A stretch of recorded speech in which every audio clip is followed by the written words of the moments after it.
Here we go, folks. Wow, I'm still hearing the music fade out in my headphones. That's interesting. Oh, that's because I also have us open on YouTube at the same time. Better mute this one so I don't go crazy with two different audios. Delay. There we go. All right, folks. Tonight, Excalibur 1981. This is part 2.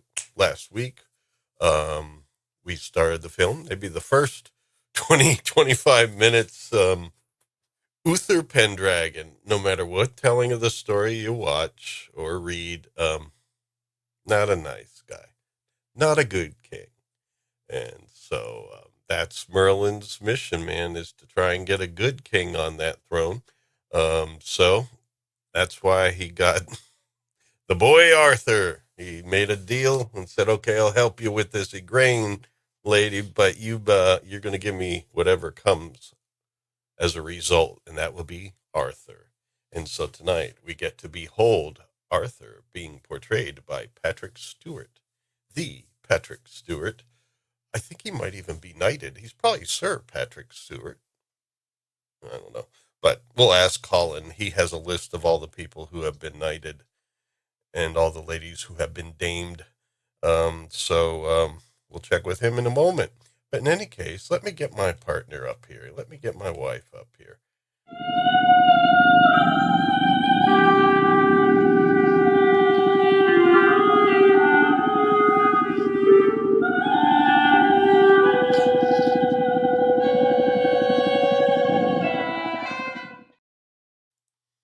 Oh, I'm trying. There we go. How's it going, lady? She's busily putting up chats and stuff from you folks in the chat. So that's what her mind is concentrated on right now. Just so you know, Liza, we do not hear you. You brought me in, not Liza. Ah, maybe it's because you're kind of pinkish. Well, since you're here, this is what you want everybody to kind of like, think of you. Hey, what the hell are we supposed to use, man? Harsh language?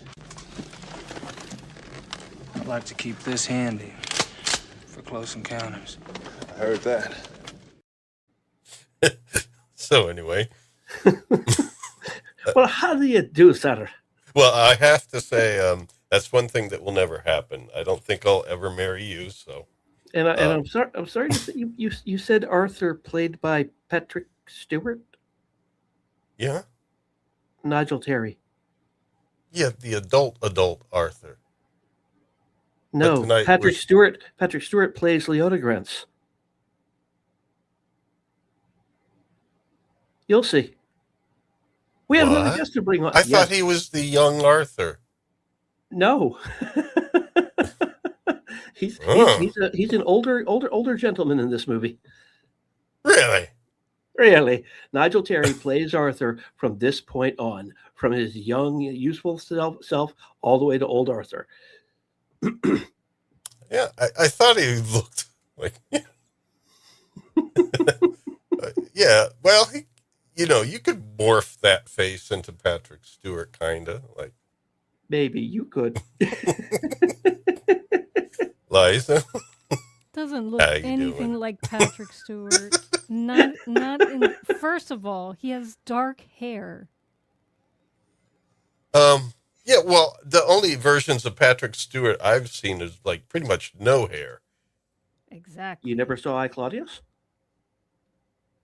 He plays the Roman Sejanus, and he actually does have a head of light brown hair. Yeah, it's almost kind of dirty blondish. He doesn't have dark hair. Mm-hmm. Well, neither does this gentleman.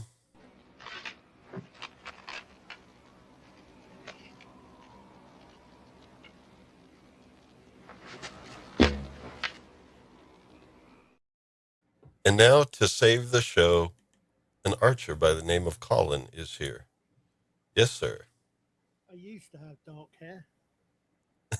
You used to have dark hair, but then you took an arrow to the knee. In fact, the hair is still not entirely grey. The beard is. as you You, can you, see. you used to have dark hair, but then you took an arrow to the knee? Something like that, yes. Well, also, Colin, you can stand to come up a little bit if you have any access to a gain knob or input level. Just a little Is more that would better? be good. Is that better? For I those just need the mic a bit nearer. Yeah, that's better. For those who Okay. weren't quite sure, Lawrence said the gain knob. He wasn't saying anything else. I'm not sure what you... Okay. I am, and I don't want. I want to ignore it. I want to shoot a dragon now. I normally like dragons. I'm sorry. No, Arden Party already not that one. Arden Party already made the comment because he heard what I heard. Oh, I didn't pronounce my N strong enough, I guess. Well, knobs.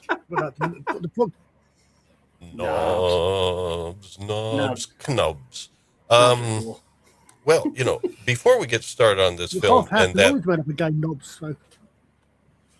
Before we get started on this film, we have a little bit of a contribution here.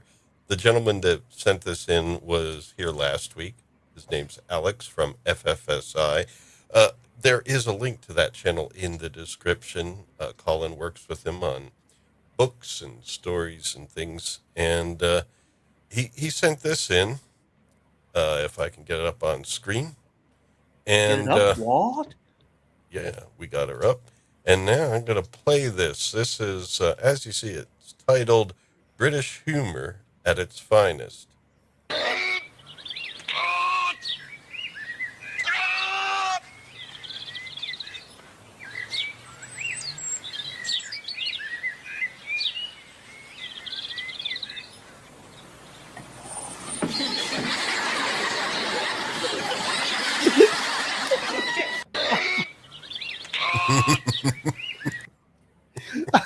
He showed me that last night, and that had me laughing my ass off.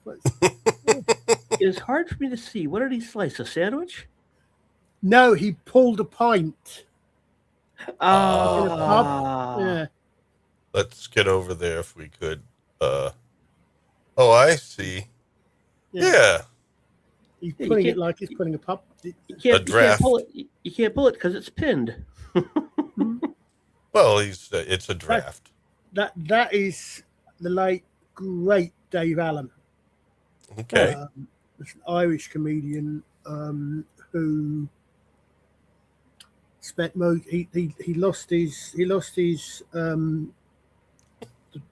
the tip of his, I think it's his left index finger when he was a kid, and he wasn't a stand-up comedian. He was a sit-down comedian. He'd sit on he'd sit on a bar stool, and he'd have a glass of whiskey or something in his hand, supposedly whiskey, I'm not sure what it was, and he smoked. It was in the 60s and the 70s, and basically he was a humorous storyteller, and then and then obviously he'd also have he'd somehow guess, but he'd also have sketches like that. And it's okay, I've run out of whiskey, so I guess it's time to go for a sketch and things like this. And his sign off was good night and may your God go with you. So if you ever hear anybody use that, which people do not, that's Dave Allen, because Dave Allen was Irish, but he was not a Catholic. He took the piss out of the Catholic Church a lot. But he did semi-respectfully, even though he wasn't actually, I don't think, religious himself.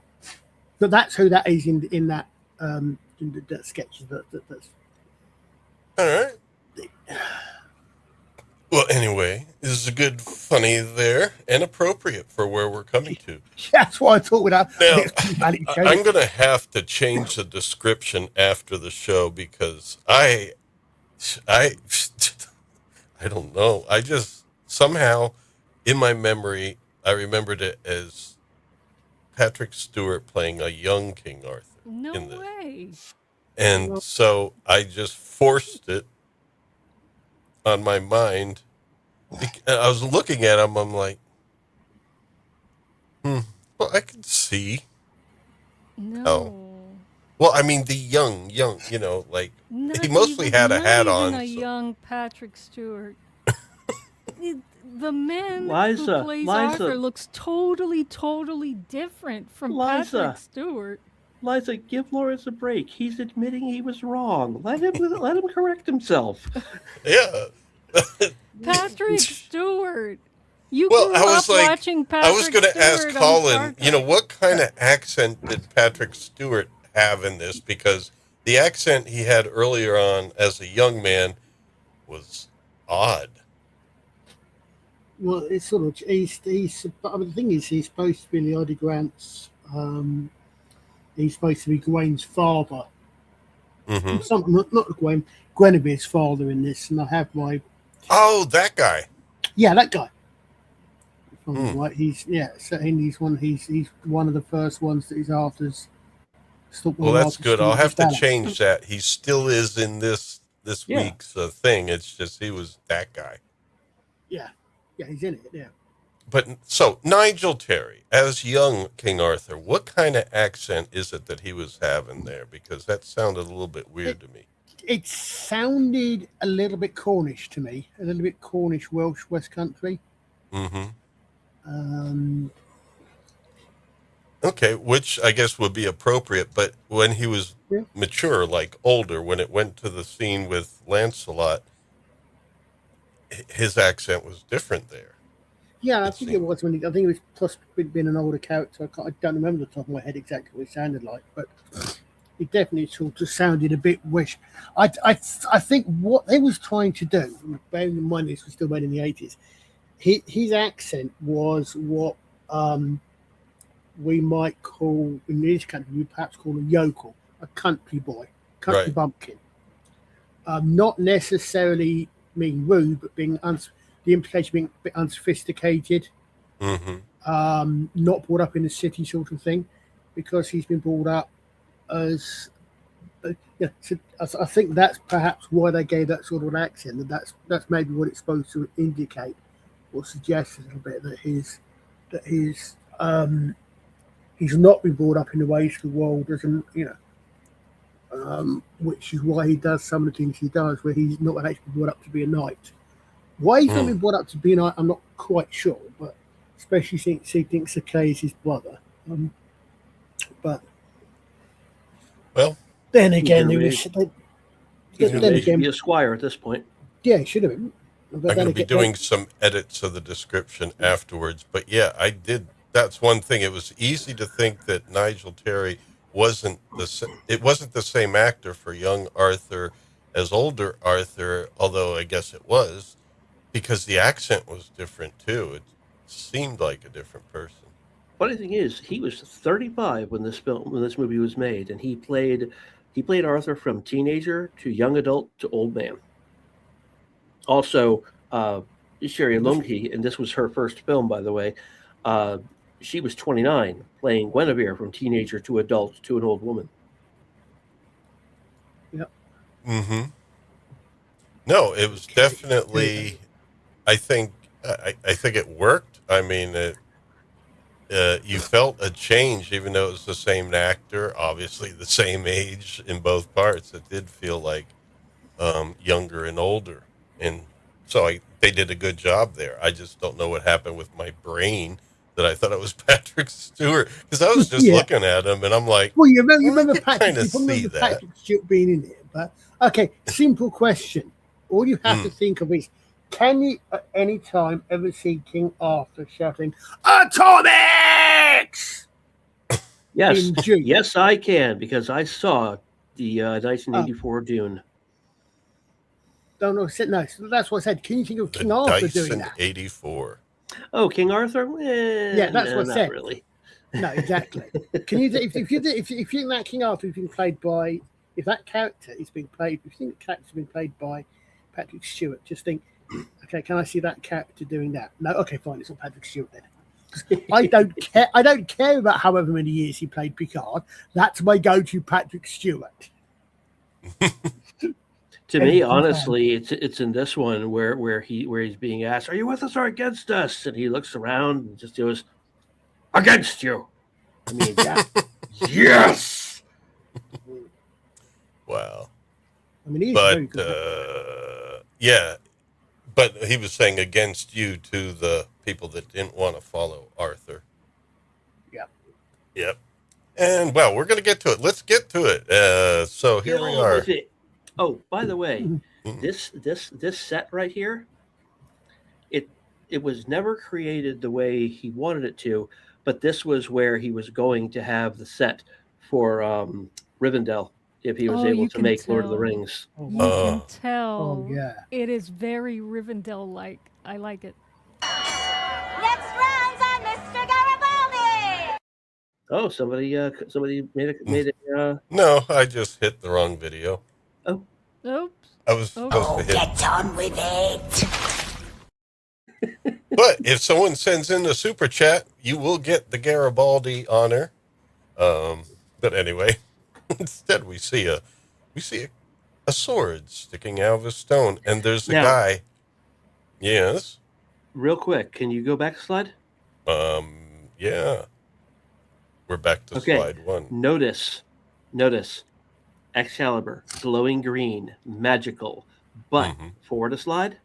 As soon as we see the Christian monk praying, it becomes pure white. Interesting. Oh, Notice that. Well oh, what a detail for John Boorman to sneak in there. I can see a hint of green at on the edges. On the edge where the pommel meets where the pommel meets crossguard. But yeah. Yep, absolutely. So this would be the monk of the stone who is watching over it, I guess. Make sure nobody spits on it or something like that. And, I would love to know what the heck play they are putting on here. Yeah, it didn't. I was wondering what's going on. Obviously, you have some knights that are not very chivalrous. That are just riding around doing stuff, and there's this play going on, and he steals something from the woman on the stage there. You have what appears to be a knight on stage fighting a devil with 3 demonic women making arm motions behind him. As they often do, yes. I mean, I would think the women remind me of Greek plays. Furies. Clothing look. Furies, but I'm just Greek in general with the mask. Just remember, right, the Greek plays tend to have masks, have masks on. And they look, the clothing looks sort of Greek, a lot more so than I do think they certainly seem, I think, paid a lot more authenticity to the men's costumes than they did to the women's costumes in a lot of this. Well, they did the armor and stuff, and I guess that was more fun. They put more attention into that. Terry English did that. Yeah. Well, here we have a knight. Well, is it a knight? Well, it's some marauder flying by on a horse and grabs something out of her hands. No, I think he grabbed a wrap off of this guy's bucket. But she's the one reaching out. Oh, did he grab one of the girls? I don't think he got a full-sized human. I'm just wondering what he grabbed out of her hands. I don't know. And then she's like... I mean, unfortunately, there's so much about this that's wrong. Yeah. No, I mean, even for the period they're sending, because if you go back a slide. Okay. You see the figure in the back? Or this one? No. The one where you can see the figure in the background. That one. You see the figure in the background left? Yeah. Yeah. Now, that looks to me, I mean, it's not that clear, but I'm not sure what it's meant to be. What that reminds me of is a sort of plague doctor mask. You know, the mask with the beak. It reminded me more of a Greek mask of Zeus. Yeah, something like that. It doesn't look like a plague mask. It looks like a theatrical mask. Yeah. But like with the golden rings around it, it looks like Zeus or I mean maybe it could be mentioned. Jupiter. Yeah, but certainly because that's one thing people get wrong. Even if you're saying this in the 14th century, no, plague masks didn't come into the 16th, 17th century. Yeah, what plague masks weren't in the first Black Death. But yeah, I mean there's so many things that Yeah. Well, yeah, it is strange. Plus, you don't know exactly what's going on. So it's like, okay. I assume that these knights are just riding around causing Yeah, trouble. DJ. Thank you, DJ, for being there. And what do we have? The people, I mean, they're at a joust. So I guess, no, it's more like a community fair. Yeah. And basically you have plays, and then there's also a joust, and these guys are riding around causing trouble. And this is who I thought was like a young Patrick Stewart, but no, I guess it's still Nigel Terry, huh? That lower jaw, yeah, his lips looked a little bit big for Patrick Stewart. That's But Doesn't then look again, anything like Patrick Stewart. I was trying to force it in my head. No. I was like, man, Patrick Stewart's face was a little more robust back then. I think Patrick Stewart is probably a bit older than Nigel Terry as well. Actually, I'm not sure. He said Nigel Terry's in his 30s. So. Colin, what do you think of Arthur's training jacket there, or training jerkin, I should say? It looks reasonably good. I mean, the markings, stains, and the sweat. The only thing that looks a bit odd to me is the way they've done the shoulder pads. But it looks like an armor jacket you would possibly wear under chain or plate. And I mean, you can see because he's got you've got some marks and sweat marks. They get dirty, and they get dirty where the armor has rubbed, certainly on the edge of the sleeves. Yeah. I'm not quite sure what he's supposed to be wearing underneath it though. Looks like a black shirt and a green shirt. Yeah, it looks like it looks like he's wearing a black turtleneck, but I'm not sure. Like a black jerkin over a green long sleeve shirt. Actually, yeah, when you look down at the sleeves, it does fit. Yeah, what he's wearing, yeah. But now that's those fucking arm braces again that everyone has. Well, remember, my sons, what I told you. Yes, Pay no attention to these robber knights. Yes, here is No attention Ector. to robber these knights. And my name is pronounced Bouquet, not Bucket. Yes. Well, Richard. Sir Ector Bucket, not Bouquet. Someone's gonna bring it up. I knew someone was gonna bring it up. Richard. Richard. Oh, Clive Swift. Mr. Copper as well. From the Doctor Who holiday special, the Christmas special. What was that one? That was the Voyage Damned, or the Damned Voyage. Voyage of the Damned. Yeah, with Voyage of the Damned. Oh, what's her face? Yeah, Kylie Minogue. Yeah. Yeah. Well, Copper survived. I must admit, when I had to watch EastEnders, Neighbours when it first came out, I actually much preferred Rachel Friend. I thought she was much better looking than Kylie Minogue, but that's another story entirely. Unfortunately, about 14 years old as well. Well, here is So Richard, we got to call him Ector here, and so Ector's with his two sons. Sir Ector. Jesus Christ! It's one correction after another here. Welcome to Evening of Pedantry on Earworms. Yeah, and riding behind is... And amazing enough, I'm not the only one doing it. Is a young, not Patrick Stewart. And poor Kay, that's the older brother there. So he's riding with his two sons, and they at least told us those are robber knights. And by the way, this is the only rendition of this story I've ever seen where Kay is not a total complete dick. Mm. Well, I mean, he's actually a decent person in this. Well, for his brief 2 lines. Yes. And again, first time I've ever seen him not be a total and complete D. Yeah, he's often portrayed for some odd reason as well. I don't know why. You okay? There you go. No, you go on, because I was about to introduce the line saying, you okay, be brave and honest and merciful. And Arthur, Oh, as a knight should be. And you, Arthur, be modest and true, and help your brother to uphold the good name of Morven. So who is that? Oh, he's Ector I Morven? presume so, yeah. That would be the family line, I would imagine. All right. I'm not Sir sure Ector why they've got all Morven. those fucking Oh, studs go on back. bloody plate armor. You're not sure why Maybe they- what? Why Oh, they have all those studs. studs on there? Maybe they couldn't find an editor stud, but It's the rivets, I guess. Well, they're in Yeah, but places no. where you don't need Yes, rivets. exactly. And where you shouldn't have rivets. All right. There's Patrick Stewart. there you go. There's Oh, yeah. He does look more like him.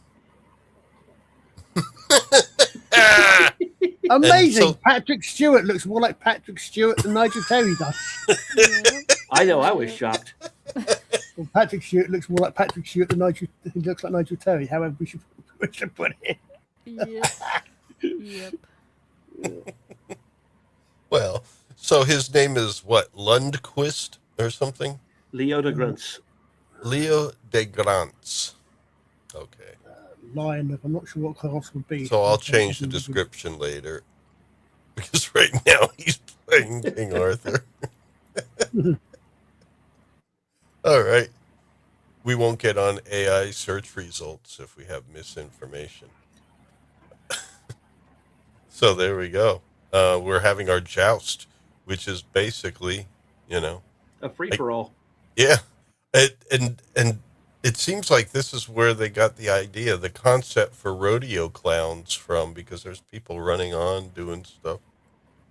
By the way, in the middle of this fight, Colin, I see a guy take a broken lance and swing it like a sword. What the heck was that? If you have nothing I else, have no idea. well, we'll see if we find interesting thing that. is this.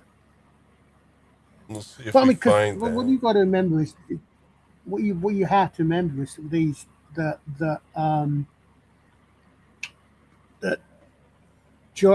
jousting was only part of the tournament. You'd also have melees and the like. And I think I had one of this, Mm-hmm. but it's all practice for warfare. So this is why they do it. This is what it's for. But obviously, it's practice because they don't want anybody to be hurt. Yeah, it appears yeah, in but this fight. It appears in this fight, all they're interested in is unhorsing the other ones. The last one remaining on a horse wins. Yeah, I mean that is certainly what you get by the time. By the time you get to the later Middle Ages and even into the early Tudor period, it's if you ever see pictures of King Henry VIII's armor, for example, it's very fancy and it's a sport. It is literally just that. I mean, it had been a assault for some while, but you could make a lot of money on the tournament circuit. Well, Ector remembers his first joust. It looks far worse than it feels.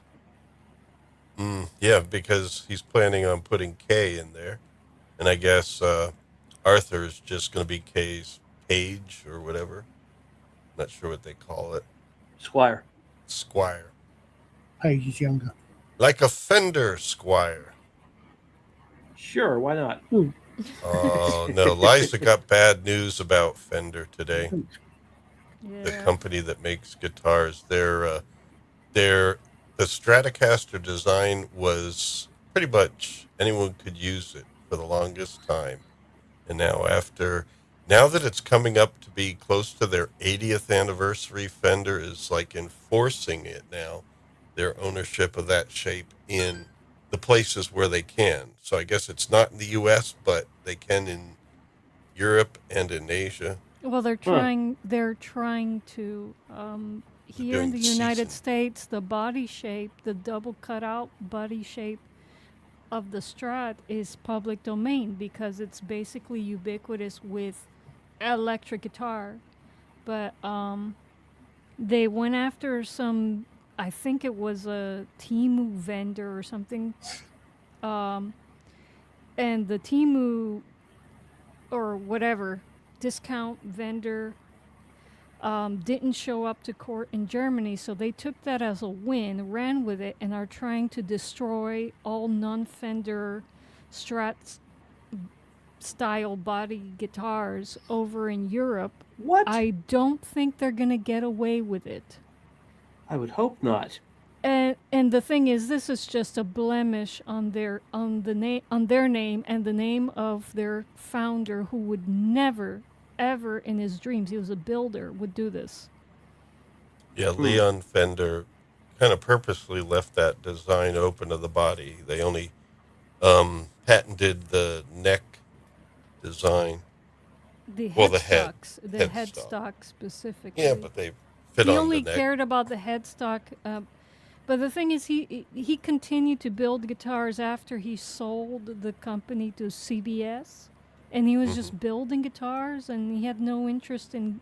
But you know, once you give away, like you build something, it's like with Disney. Once the founders are no longer there, the values of the company are really not there. It belongs to people who don't really care about. Yep. It belongs to bean counters now. But this is gonna hurt them a lot. Yeah. Because Yeah. it pisses off the And people they're going have after small time builders. It's horrible. yeah, what they're it's like doing. Disney and Star Wars and all that. It's like Warner Brothers and Happy Birthday to You. They're basically enforcing a copyright that has no basis in law. Yeah. So sad. So Well, sad. here is, what's his name on the ground? I don't know, some knight. I think that's Ulian's, Oh, you know all these people. Wow. or Urian's, I meant Urian's, not Ulian's. Orion. And they're, Uryens. yeah. Urian. I mean, it might be Frenchish, but a lot of people on horses doing stuff, anything. I don't know. The action was so fast on this.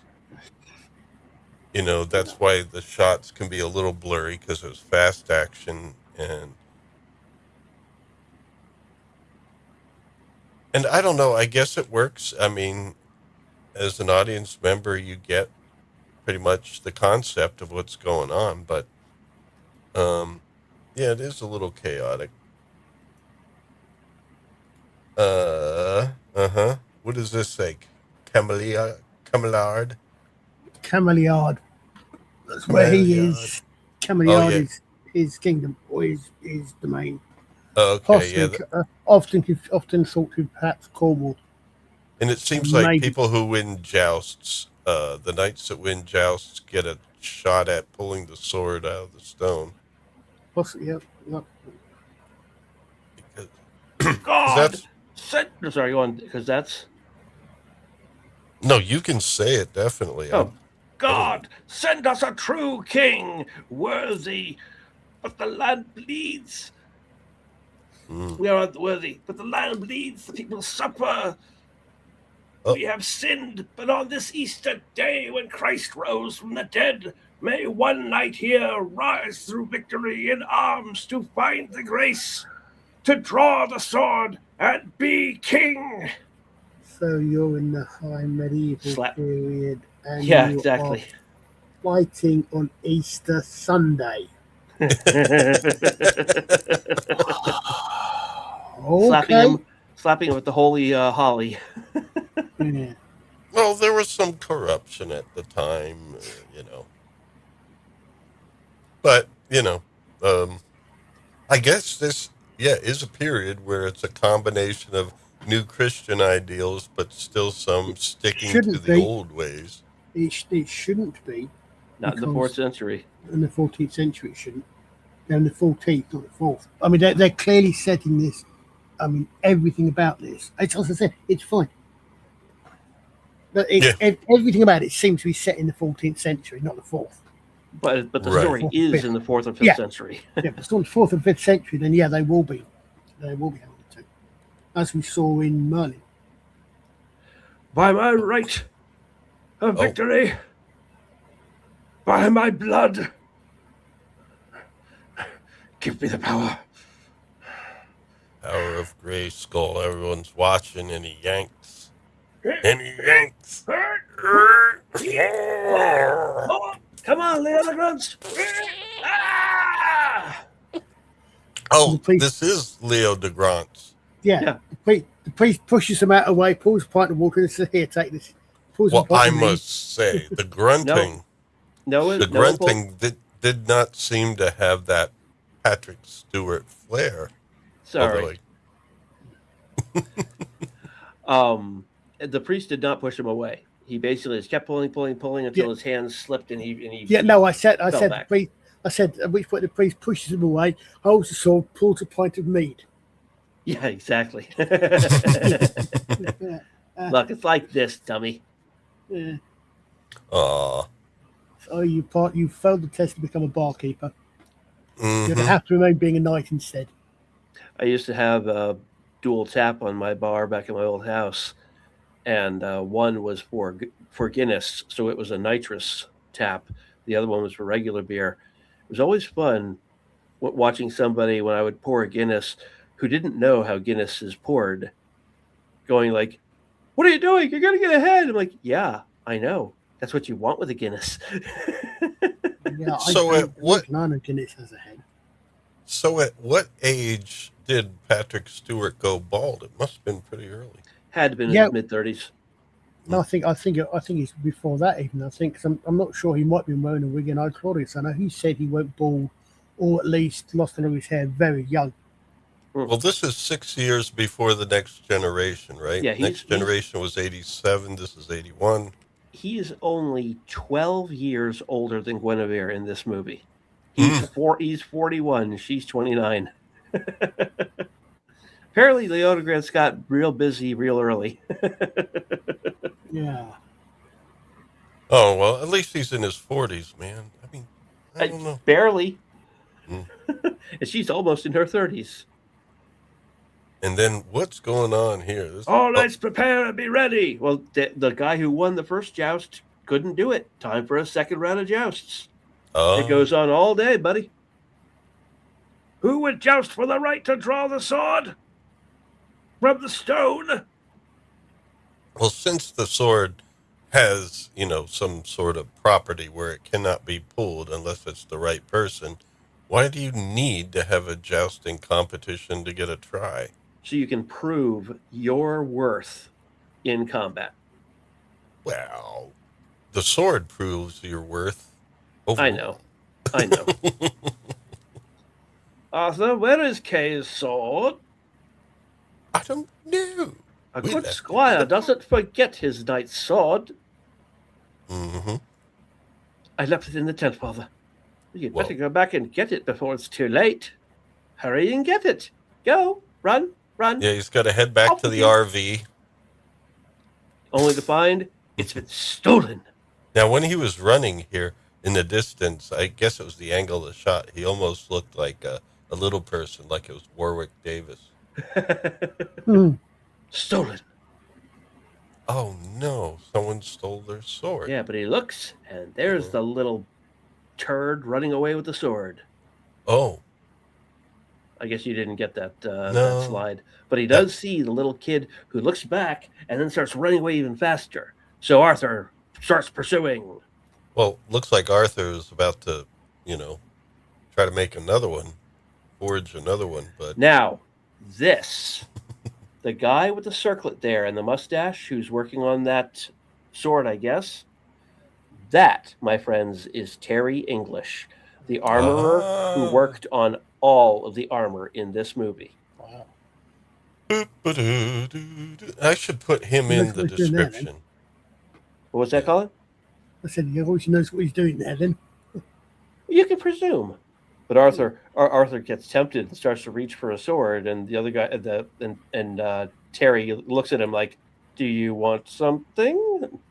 I probably Oh. shouldn't do that. There goes Oh, the little yeah. turd. Chase him, Arthur. You can get him. I'll see what's keeping him. Oh, Well, Well, hurry! then why You'll don't miss you your do- chance. but then bloody circuits on either. Ector decides, I'll go anyway. There's no point by standing here if they're both gone. I'll go Well, too. now we get a good look at his shoulder pads here. Those are some wide pauldrons. Yeah, And that little circular thing there to protect the armpit. that is where you aim your lance.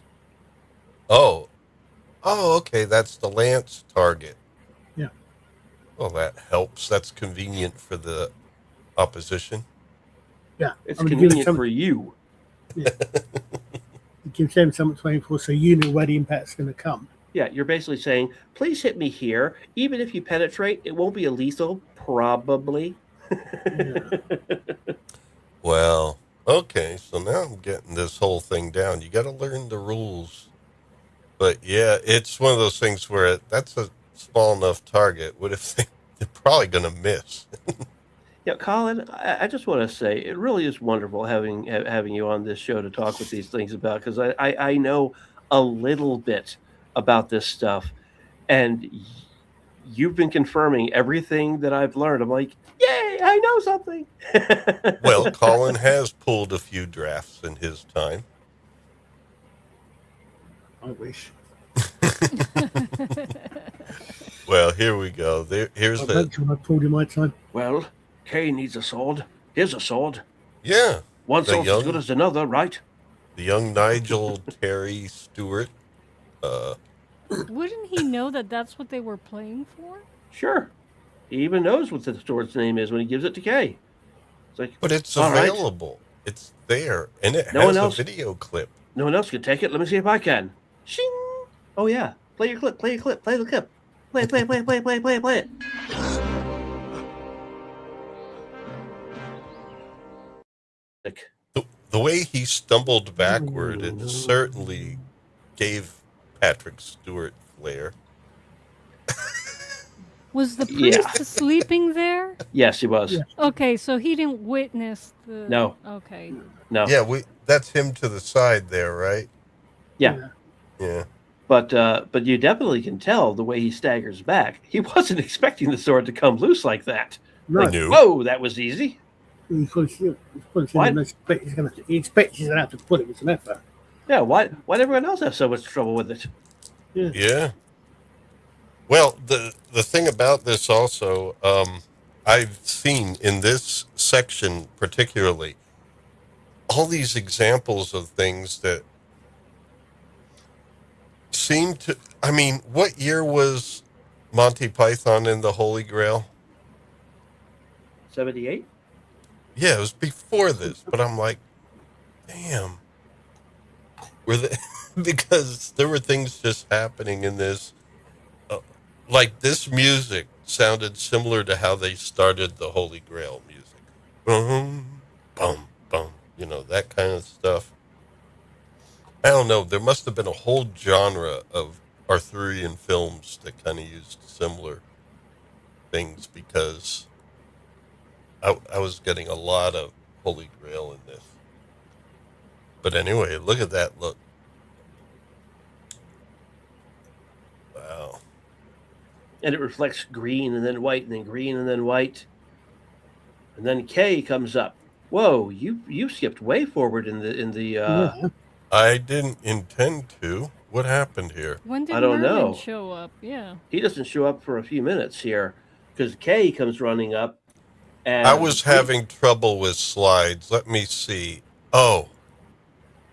What the heck? Okay, I know. It's in the next book. Hold on. Yeah, I was having trouble with slides today. the next book. That's it. That's it. The problem was Not the one. Not the one. what No, what I'm is it? quoting Merlin here. StreamYard has That's this it. That's it. stupid limitation where you can only have 50 megabyte PNG files. I mean PDF files for your slides. You can upload 10 of them, so you could take up 500 megabytes, but you can't have a 51 megabyte single file. that must be 50 or under. And somehow all my stuff was coming out bigger than that. So anyway, it's in this book here. There was just a trailing image from further along there. But this is where Kay comes up. Yeah. Your sword was stolen, Kay. But here's Excalibur. He's got the sword. Kay, did you free Excalibur from the stone? Yes. No, I didn't. love that Arthur look. did. The sword! The Well, sword! yeah, dude, you're ahead of me. It says I know. yes at first because he's trying to lie and pass it off, but then he thinks better of it right away. No, I didn't. Arthur. Arthur did. And people are yelling, the sword! The sword! But You freed it, Arthur? I did, Father. I beg your forgiveness. you can't do that. We're having tournaments You must put here. it back. Yeah. Even the monk now, there, it's like... Yeah, now the monk wakes up. So it's like this curse or spell or whatever it is that keeps it in the stone, they don't trust that. No. It's got to line up with how we think it's supposed to go. Yeah. Now the knights are riding up the hill going, "Arrgh!" Yeah, he pops it back in, and then we have, the knights, I guess, got wind of the sword being loosened up. And it's like, okay, and we can try again now. Now, try to draw it again, Arthur. But no, isn't it? Wait! I, Urians, will try. Stand back! Arrgh! Since you already loosened it, should be easy now, right? I'm looking at that guy, Which guy? Patrick Stewart or the other guy? Patrick Stewart. Leo De Grantz? Yeah. Yeah, I'm trying to, there could be imposters here. I've just cracked why their armor's like it is. They're Mark 6. The Mark 6 Space Marines with a study shoulder pulled ones. Warhammer. Yeah, that shoulder thing is so far away from the neck that it's like, what is? Oh, wait a minute, or is that the axe? No, I was saying about the studs on the shoulder pulled ones. There's an old Warhammer 40k model back in the days when they were good. Yep. The Mark 6 Space Marine. The Wombles, the Corvus ones. But what that is on his left shoulder. Mm-hmm. That is, I'm not sure. Yeah, I think it's Between the horse's ears. It looks like it's some sort of guard. Yeah. For what? I don't know, because it's not too close to the neck. Yeah, I mean, it's probably maybe a little bit difficult to focus on, but that's what I reckon it's supposed to be. Yeah, obviously, it presents a sword coming in from that side, because most swinging from the right. That's if he's right-handed, he's going to be able to. He's going to be able to defend better from his right from his left. It gives you a good 6 inches between that and the but neck. that's because his left arm is down right now. Yeah. If it were up in combat readiness, it would be much closer to his neck and head. Yeah. And you don't want it, you don't want it too close because if it's too close. I don't know. I think he needs a refitting. Let the boy try. Let the boy try. You're trying and you're not getting anywhere. Let the boy try. Let the boy try. He's not a boy. He's a reed. Sorry, yes, he is a boy. Come on, Arthur. Don't be afraid. Well, he's old enough to be Patrick Stewart. Oh, come on. Patrick Stewart was born 40. Oh, and he's got a nice little jousting circle there. Come on, Arthur. Don't be afraid. Yeah, they all got their little... This guy... Sure what's going on with his bloody armor, though? Yeah, the guy on the right, he doesn't have his jousting target. I guess he's just a squire. He's probably, not a squire, but he's probably just there. Squire. Well, what do you think, Colin? Does he not have jousting armor, but he's still trying anyway? Well, I mean, the thing is that actually hangs they hang reasonably loosely, so you're probably right. I mean, if he's not jousting, he might not be in the lance division. Yeah, I mean, yeah. If he's not jousting, he probably won't have a target. I can't remember what it's called. He might be in like the sword division. Yeah, but I mean, no, it's not so much that. I mean, if he's not jousting today, he might not have put that on. That might have been left off his armor. Oh, you do want to wear your armor anyway, because you never know what happens at these events. Well, the thing is, yeah, but also, I mean, as I said, don't forget, depending upon what they're doing, if they're just doing a joust, then yeah, but if they're going to have a tournament, a melee later on, then he's going to be in his armor. But the jousting target's not going to make any difference. He could easily be a squire. I mean, what you have to remember is the progression. And again, we're talking for the stuff that's relevant to the gear they're wearing. But he has too much voice in this whole argument over whether Arthur will be king. He's not a squire. Yeah. He's not. Now, yeah, but what I'm saying is, he just because he's wearing armor doesn't mean he's not a squire. Because a squire he's going to have grown up and be trained until he becomes knighted. He's a squire until he's knighted. Gotcha. Now the thing is, you missed one bit on this. When Arthur drew the sword the second time, he drew it one-handed. He just reaches out, inverts his right hand, grabs the sword, and just swing one-handed, just like that. I hate the swing. It's understandable in this, I suppose. Well, no, I hate it when you always get. How do we always get a swing out of a scabbard? No, but this is a sword out of a stone. No, that's what I said. I mean, I can understand it says it's in a stone, so I can understand that. Yeah, that makes sense. Yeah. Swing low, sweet child. What is it rubbing against when you bring it out? Well, there can be a metal part at the top of the which is going to actually sort of blunt your blade as it comes out. Would dull the blade as it comes out, of course. Yeah. I have a letter opener modeled after a Toledo rapier. Oh, nice. And at the top of the scabbard for it is a metal part. I can draw the letter opener and it goes swing. But the letter opener is steel and the metal part is brass, so it's not going to dull the seal. Nice. There's friction in the stone, and but Arthur's nice. He's asking his father to rise. He doesn't want to see his father bowing. But we have our king. Father, rise. I was your son before I became your king. You are king. More so because you are not my son. Oh! And I am not your father. Oh my goodness! Well, Not my they father. kind of go together. And Kay is not my brother? Well, he's your half brother, but Merlin the magician brought you to me when you were newly born. And bade me... Who's that in the background? Yeah. Hey. No, in the background. Out of focus, but with a nice, clearly Merlin. obvious. Oh yeah, Merlin is sauntering up. And bade me raise you as my own. He said bad, not bade. At first I did so because I feared Merlin, but later because I loved you. Yeah, I guess bad is past tense for bade. Forbid. I bid you farewell. I Right. have bidden you farewell.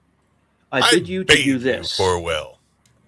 And now I bade you It's farewell. it's a more battle. Nowadays we would say bade, but bad is definitely more in line with an older version of English. Yeah. Oh. Because I loved you. I know it has nothing to do with Michael Jackson. Who is my true father? Only Merlin can tell you that. Uh-oh. Who is Merlin? Hello. I am. Yeah. Now, this is interesting. The subtitle is way wrong. He says, I am the Merlin. The Merlin. The Merlin is what he That's it. said. Oh, Yes. That's cool. I like it when people put the word the before their names. No, because that Well, makes it a title. Yes, there was some documentary that said that Merlin was a title and not Oh. a name. I wonder what it Well, means. that will be Jim Butcher's Dresden Files series, where one of the characters, one of the chief and white characters, is the Merlin. It's a position. Well, that's good. Yeah, I mean, usually he's usually I think normally known as Merlin. So Okay. The Merlin. Whose son am I? Well, here's the You. thing. Now that Uther Pendragon is dead, Merlin doesn't really have a position. Well, He's former Merlin. It depends what the position of Merlin was. Yeah. I suppose. Well, it usually means someone gives you that permission, that position. Yeah, but Anyway. it may mean he's a senior wizard in the land. Oh, okay. You know, I'm Like, just thinking. I am the witch doctor. Yeah, maybe. I am the Merlin. Bum, bum, bum, bum. You are the son of Uther and De Grantz. You are King Arthur. Merlin! We haven't forgotten you! What trickery is this? He's trying to foist a fatherless boy upon us. He's trying to foist a fatherless boy on us. Do you want a bastard as a king? Lord He's a Leonidas, witch! Ban her! Join us against the boy! This was giving me the witch scene from Yeah. the Holy Grail. It's like when the crowd's yelling back to you. Urians is not wrong. Merlin has been being really finagly here. Mm-hmm. Yeah. And then The they boy say, drew the sword. If a boy has been chosen, then a boy shall be king. yeah, they were all for it to begin with. Then they found out, oh, Merlin's here? Oh, no, not now. This must be No. Merlin trickery. I challenge that. Oh, man. I like their... Oh, that's their chain armor hanging out below their belts. Kay and Ector. It just seemed stripy. But, yeah, that's chain armor hanging out below their belts, I believe. Yeah. Almost like pinstripes. Pinstripe chain armor. But amidst all the challenges, Kay shouts out, "The sword has been drawn!" Mm-hmm. Are you with us or against us? And so these are the challengers saying this. Urians and the other knights, and Leo De Grantz answers them all, Against you. Yes. "You tell him, Picard."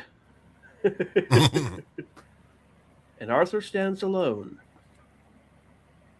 Oh, with Excalibur. and now he goes on a safari with Merlin. Oh, Merlin has Merlin scampered off, so Arthur chases after him. What have you done? The to me? music here was so beautiful with the chorus of women singing. Oh yeah, The violins, the flutes, the strings, everything, the tension that the music caused as Arthur's charging through the underbrush, through the trees, forcing his way through, and then grabbed from behind. Merlin, why have you done this to me? "Because you were born to be king." What does it mean to be king? "You will be the land, and the land will be you. If you fail, the land will perish. As you thrive, the land will blossom." But why? Because you are king. No. and then the music was great. Like Merlin? there was a I think it does No. portray it very well here, though, with Merlin, because he's upbringing Arthur, unsure of himself. No, it can't be me. I think it is portrayed actually quite well with this. It's a good thing. It sets him up for not being, Egotistical. not being egotistical, not being ready. Yeah. It's Merlin's fault again. and the sword seems to be glowing green there a little bit. It always glows green, unless there's a Christian around. It's Merlin. a sword of Christian detection. I think it's a sort of heathen detection. It glows when heathens are around. Oh, okay, yeah, that's true. It's a plus 20 sort of whatever you need it to be. And Merlin decided to take a nap, which is odd. And Arthur comes up, Merlin, Merlin. And so he's there just swinging around. Uh-oh. This is where they go on their nighttime safari. Yeah, this was actually filmed on a set. You can pretty much tell because they wanted the animals to stay in the vicinity. Mm-hmm. This scene, by the way, cut from the television version. Oh. Yeah, on the television version, it goes straight to Merlin. Tell me about my father. Oh man, yeah. I guess the TV viewers they thought wouldn't be able to handle it. I mean, it's also a matter of time. They wanted to cut it down to 120 minutes with commercials. Well, that's a nice owl. I love owls. My mom did too. They were one of her favorite types of animals. Any kind of owl figurine that she could find, she bought them. She loved them. Well, they're raising some young owls on Collins Creek Critters, which often I get forwarded to after this stream. But it is Collins, Collins, the surname. Which is not the true Colin. No. Not the one. Not the one. Not the one. Ardent Party's comment there that Lisa showed just now, I think that's the version that they based the, I suppose we really need to mention it, early 2000s King Arthur movie on with Keira Knightley. Oh. Aww. And I think because that was definitely, that was very definitely set to the point that she was walking around wearing woad half the time. So there's definitely. And she painted herself blue. Yeah. Look at that millipede. God, I love those critters. Fried or roasted? Neither, thank you very much. They are very, very helpful predators. They got the film and crew from Wild America to come in. Was that who it was? Huh. No, I'm just saying that. No, don't. I'm full of I have lots no, of I have no misinformation tonight. I have no trivia on who provided the animals. Only that this was on a closed set because they wanted all the animals to stay close. Hi, I'm Marty Stauffer, and welcome to Wild America. He was our David Attenborough, just so you know. Just so you know, Colin, that was our David Attenborough. Marlon Perkins. Marlon Perkins with Mutual of Omaha's Wild Kingdom. Yeah, we had. We used to have, and the BBC in particular did have some really good wildlife department. I can almost guarantee you do not have lizards that look like that in England. Well, probably not. No. Probably not. It's too cold, right? I would have thought so. Yeah. Yeah. Although I have to admit, they found one that looks like a dragon. Uh-oh. We have a clip. And now we're going to get a little bit of Merlin. Oh, man. I decided this was clip worthy. Well, like lightning. Yes, that's this is the bit. Well, it's in this bit. I think this is what I was saying. I could genuinely see. Okay, Edward Woodward's Technomage doing that. Oh yeah, that's the bit. I was thinking. Okay, especially since we've been talking about Crusade the week before. I could definitely see. Definitely see Edward Woodward do it in that. It's Galen in that. Not Galen. It was Peter Woodward. Yeah, Peter Woodward was Galen. I can't remember his. I don't know. Did Edward Woodward ever appear on Babylon 5? Yes. No, not on Babylon 5. He did. He did on Crusade. Oh. Yeah, on Crusade. Now, when he said, "Do you want to know what's out there?" I loved Arthur going, "Yes, please." Yes, please. Yeah, he delivered that line just like Patrick Stewart would. Oh God. That's what was going through my head every time I was watching him. Well, Lawrence, here Guess so. you got a good poll coming up here. Galen versus Elric. Oh no! Elric Who would would kick- win? Elric Yeah. would kick Galen's ass from one end of the galaxy to I the think other s- and out of the I think galaxy. so too, but I mean the chat may like Oh, Galen better. The chat by that you mean Scott and Arden. Well, and the 13 other people watching who can join the chat at any time. the seven other Okay. people watching. 4 of those 13 are us. 2 I'm others not- are I'm Scott not. and Ardent. 'Cause No, I'm not in the chat. Colin's not even on. Oh, you're not watching YouTube. on YouTube? No, I can't get YouTube. Oh, well, I've We have 8. sorted out how to get YouTube on my laptop. As soon as you mention chat, viewers, you always drop, just so Well, they see, well, just okay. don't want to be seen. They want to be incognito. Okay, Arden, if you're going to do that, I'll give you Galen. You mean Roddy McDowell? In Planet of the Apes TV series, Galen was Roddy McDowell's Oh, character. well, how about instead of that, I have an idea, a variation on that.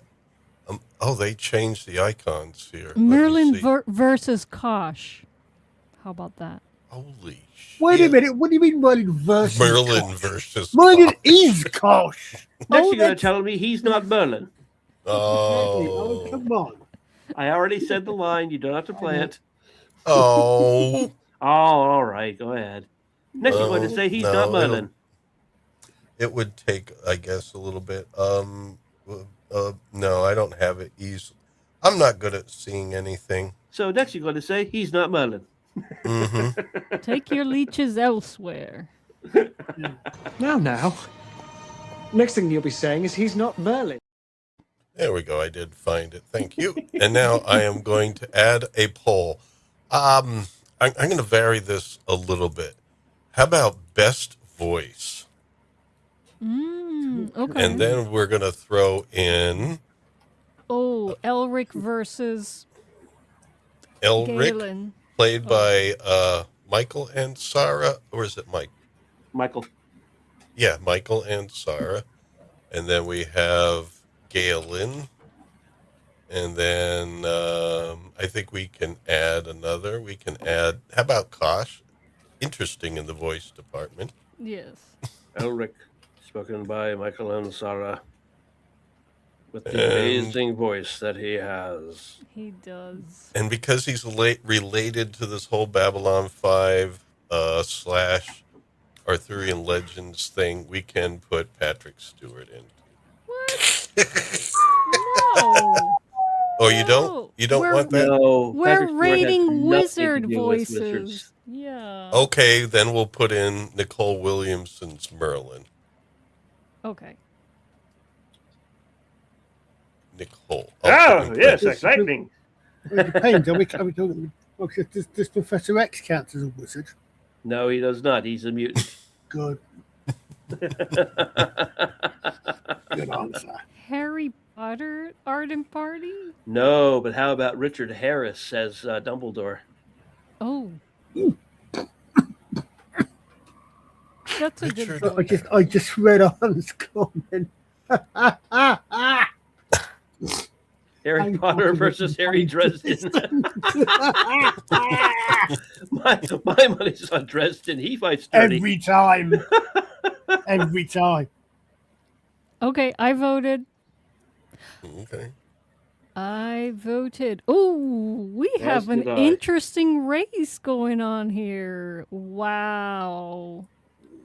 Did I capture all the lines that were in the video? Oh, no. No, not at all. Elric. Yeah, Dutch. Elric is in the lead. I know. I'm seeing it. Come on, folks. Elric, you know he has the best voice. Kosh is in second place. Oh, no, not anymore. Go What back to shall your I- master. Let him know I do not see private visitors.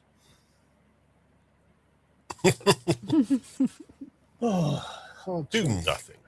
Be Be still. still. Sleep. Rest in the arms of the dragon. Oh.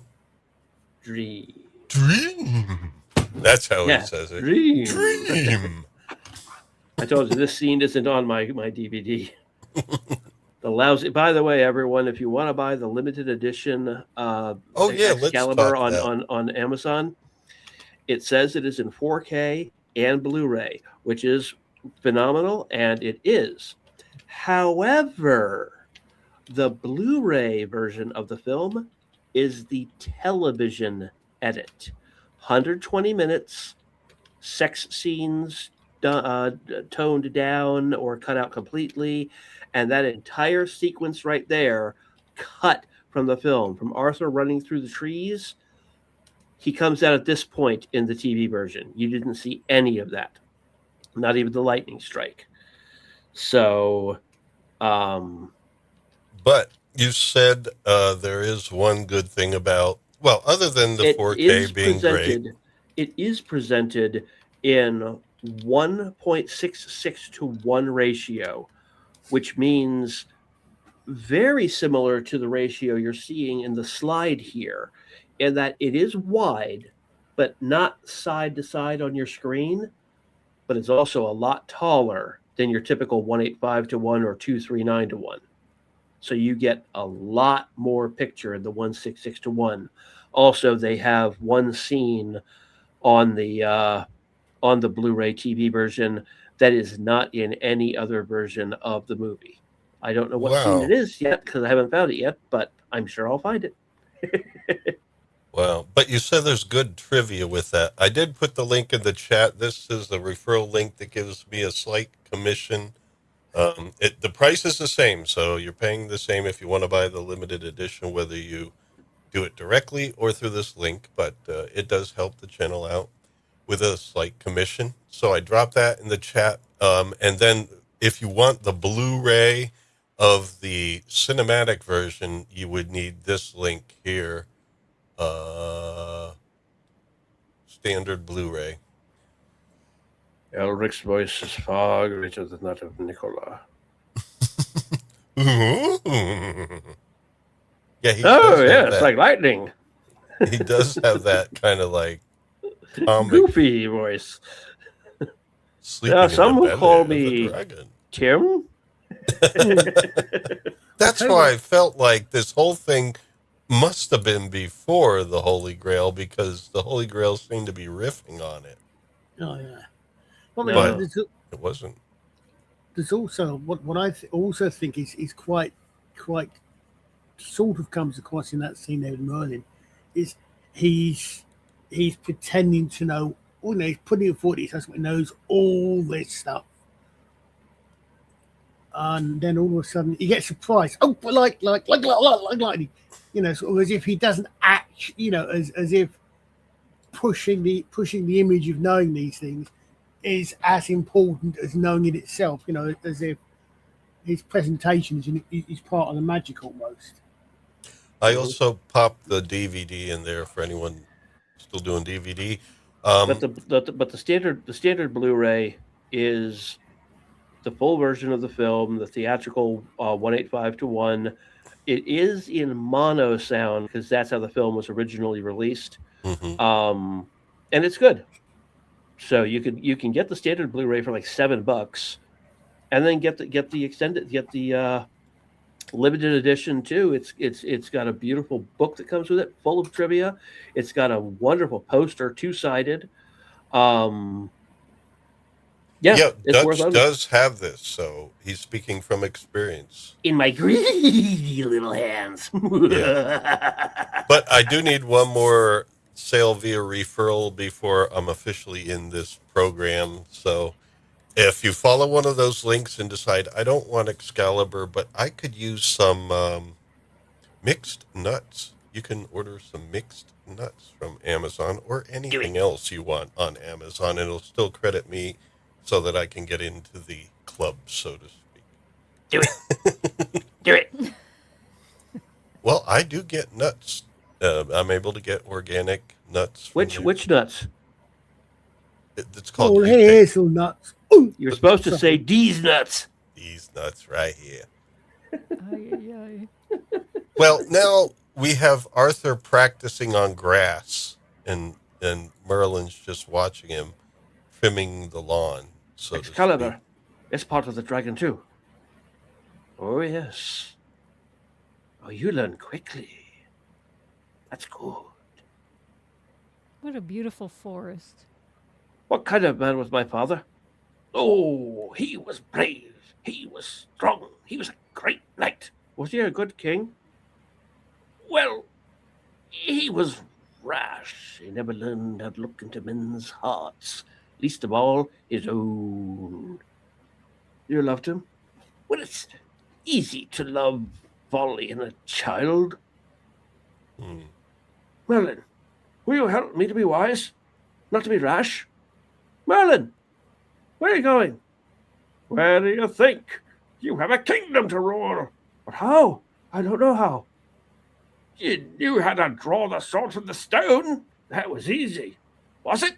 I couldn't have done it. You couldn't? You're the king, not I. Where do I start? What do you think has happened since you ran off? Sir Ector and Kay, they must be waiting all this time. All the rest of the knights were against me, except Leo De Grantz of Cameliard. But if he supports me, the others will turn against him. Even now they lay siege against his castle. I must help him. I need him. How long was he away for? We One don't night. know. One Yeah, night. probably one night, but that one night, I don't know, seemed to be somewhere else. And actually, I was going to say, it might not even be one night. It might I be 1 swear hour. I heard like an elephant in that forest scene somewhere. A weem away, a weem away, a weem away, a weem away. But the thing is, yeah, now it's like returning to regular life, and Arthur seems to have good instincts about what's going on and what he should do. I do need to get the other book of slides because somehow this week the limit was hitting me harder, and so I had to spread it out in more books, or shall we say decks of slides. Files, PDF files. The real ones, not the ones that we talk about. Not That's the it. jimmies. That's it. Now, there they are.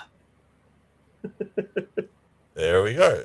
They wander upon everybody waiting for him. That's nice. So I There you guess go it and was show one 'em. night. It was one night. Or I think it was maybe 1 hour, honestly. They're still all in their armor.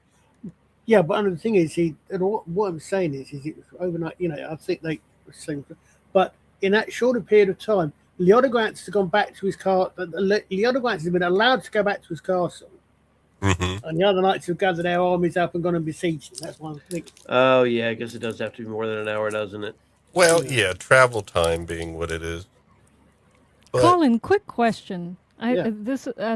I know this is a big aside, but was this filmed in an actual forest or in one of those gardens that it was made to look like a forest? I don't know. Because Hi, Trivia Master here. This was Yeah. filmed in an actual forest in Ireland that they had walled off or fenced off from any pedestrians so that it could be as pristine as possible when they filmed there. Wow, for a pristine forest, it's really human friendly. I couldn't go stomping through a forest up here, to be honest with you. Yeah, you could. All you would need to do is just find a clearing. I guarantee you there are clearings like this in every forest you go into. I played enough woods paintball in my time to know that every forest, no matter how thick it is, has areas like this. In a southern forest with all the spiders and all the snakes? Well, yes. All the Well, I don't know poisonous about snakes? I don't know about in the south. That's why you want to be in Ireland. that's The I'm talking Appalachians. about this forest. I mean, I would love to go stomping through our forests up here. I'm afraid to. I used to do plenty of hiking through forests in Pennsylvania. Yeah, but Pennsylvania. Down here, I is just have you saying, different. no, it's dangerous. It is dangerous because you can't see what's in front of you. I can, and just the other day, walking around the homestead. Well, and if you can't go into a forest because of spiders, then it's not just kinda- spider. Yeah. It's not just spiders. The underbrush of the leaves. If I don't go out with boots and stuff, I'm afraid to go out because I've run into. Well, you wear hiking boots. Just the other day, just walking on the hard path that we have running through our homestead, I ran into a racer snake, and it was periscoping. It was like I stepped back as slowly as possible. That snake will chase you, man. And so and I know I've seen rattlesnakes on our property. I've seen coral snakes, and then the spiders, the banana spiders form webs in between trees and stuff. So you could just be walking and just disturb. It's Yes, not. I've walked many a path in a forest and had a mouthful of web because of it. Thank you, banana spiders.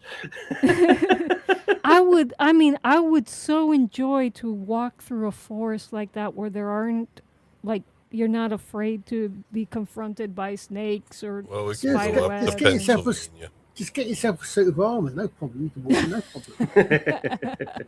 Wait, look at it's such a beautiful place. Oh my god, Yeah. I would love And to this is visit all, there. and this is all a mile from Boorman's house. Wow. Bormans? The director and writer. Boorman. Oh, Yeah, this Well, is the only because- movie he ever made where he never had to sleep anywhere but in his own bed. Well, don't forget, amongst other things, that all of this is, like you said, this is an island, which is, right on the, as far west as you can get and still be in sort of semi-mainland Europe. It's very wet and very Moist. very verdant. And it rained every single day of the shoot. Yeah. yeah. And they already got rid of the snakes. So. Arden Party. We got coyotes, we got foxes, we got bears, we got bobcats, which are they're lynx. We got and we got snakes of all Are kinds. Are your bobcats golf weights? Golf weights? I don't know. Good. It's a comedian You guys from laugh. the Good. 80s. Your Oh. laughing means I got the name right. Oh yeah, you did. I got it. Bobcat Goldthwait. In the police academy movie. I don't know if you can understand what I'm talking about. In the police academy movies, if I'm right. I can go into the forest around here. There's too many snakes. See, the problem I had on the East Coast going into forest to play paintball was I caught Lyme disease twice in one summer. Wow. And I said, you know what? I'm not playing paintball in these forests anymore. Yikes. Oh, that must horrible. Oh my gosh. I got a little rash on my like the waistline, and I asked my doctor about it. It was oval, about an inch long, half an inch wide, and he was like, "That's an infected bug bite. Here, take these antibiotics. You'll be fine." Okay. And the rash just grew and grew into like a bullseye pattern. And I saw him, and I was like, "Hey, is it supposed to do this?" And he goes, "That's not what you brought me."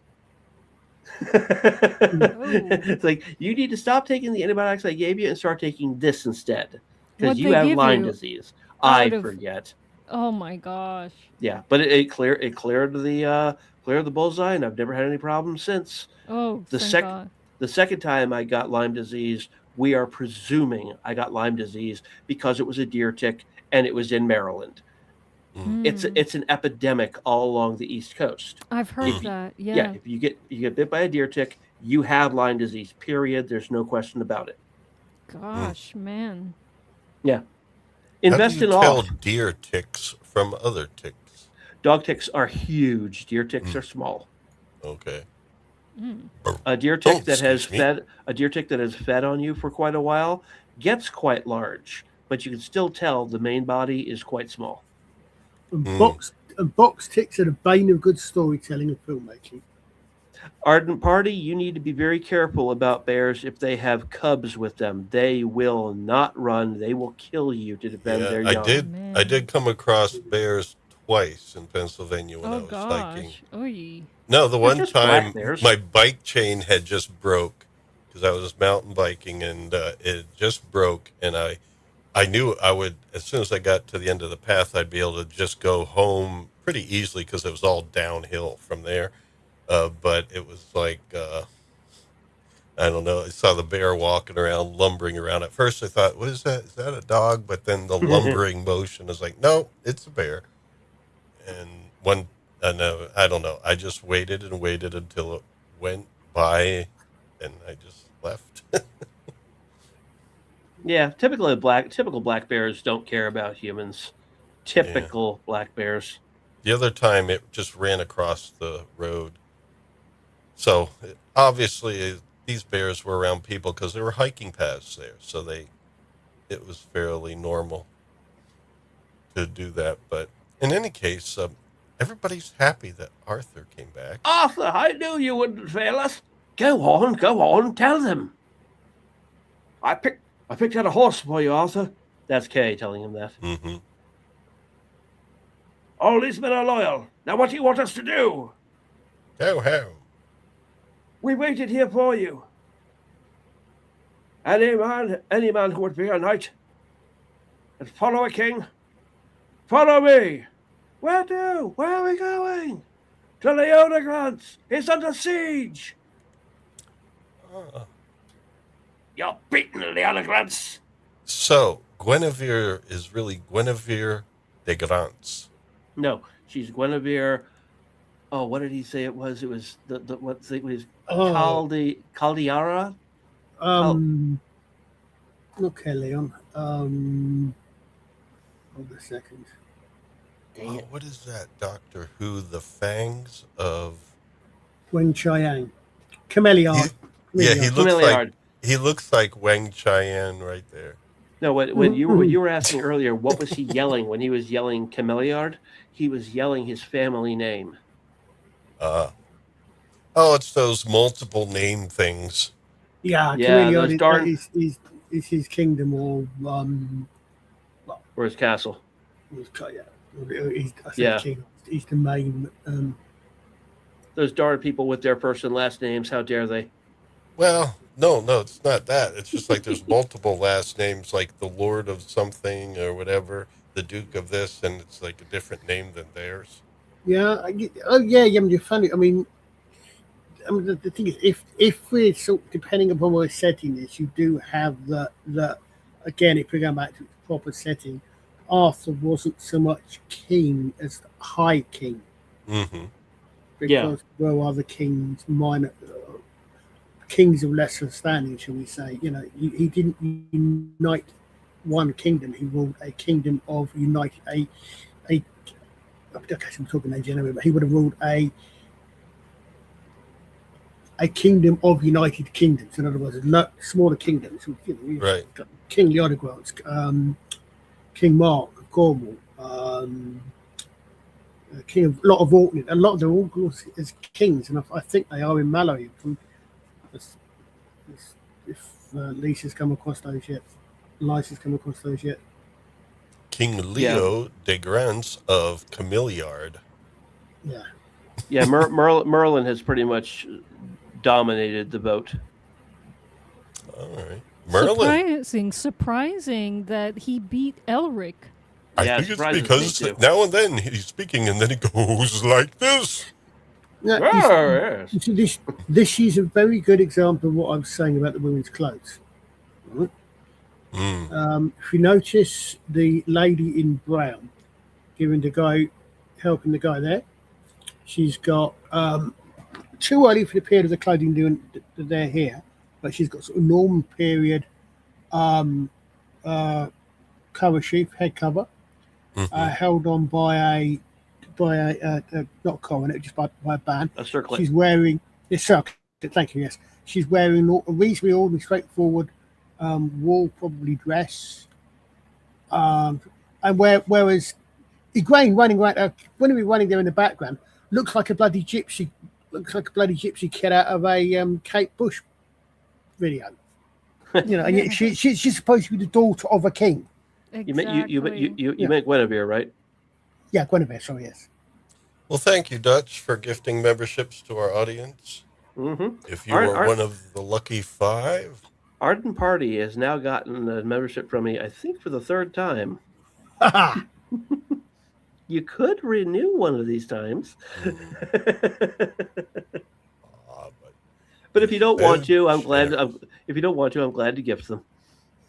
So you have access to some emojis. Of course, we do shout outs, but shout outs also for anyone that's like so into it, like Ardent, Scott Hovid, who is our chief mod.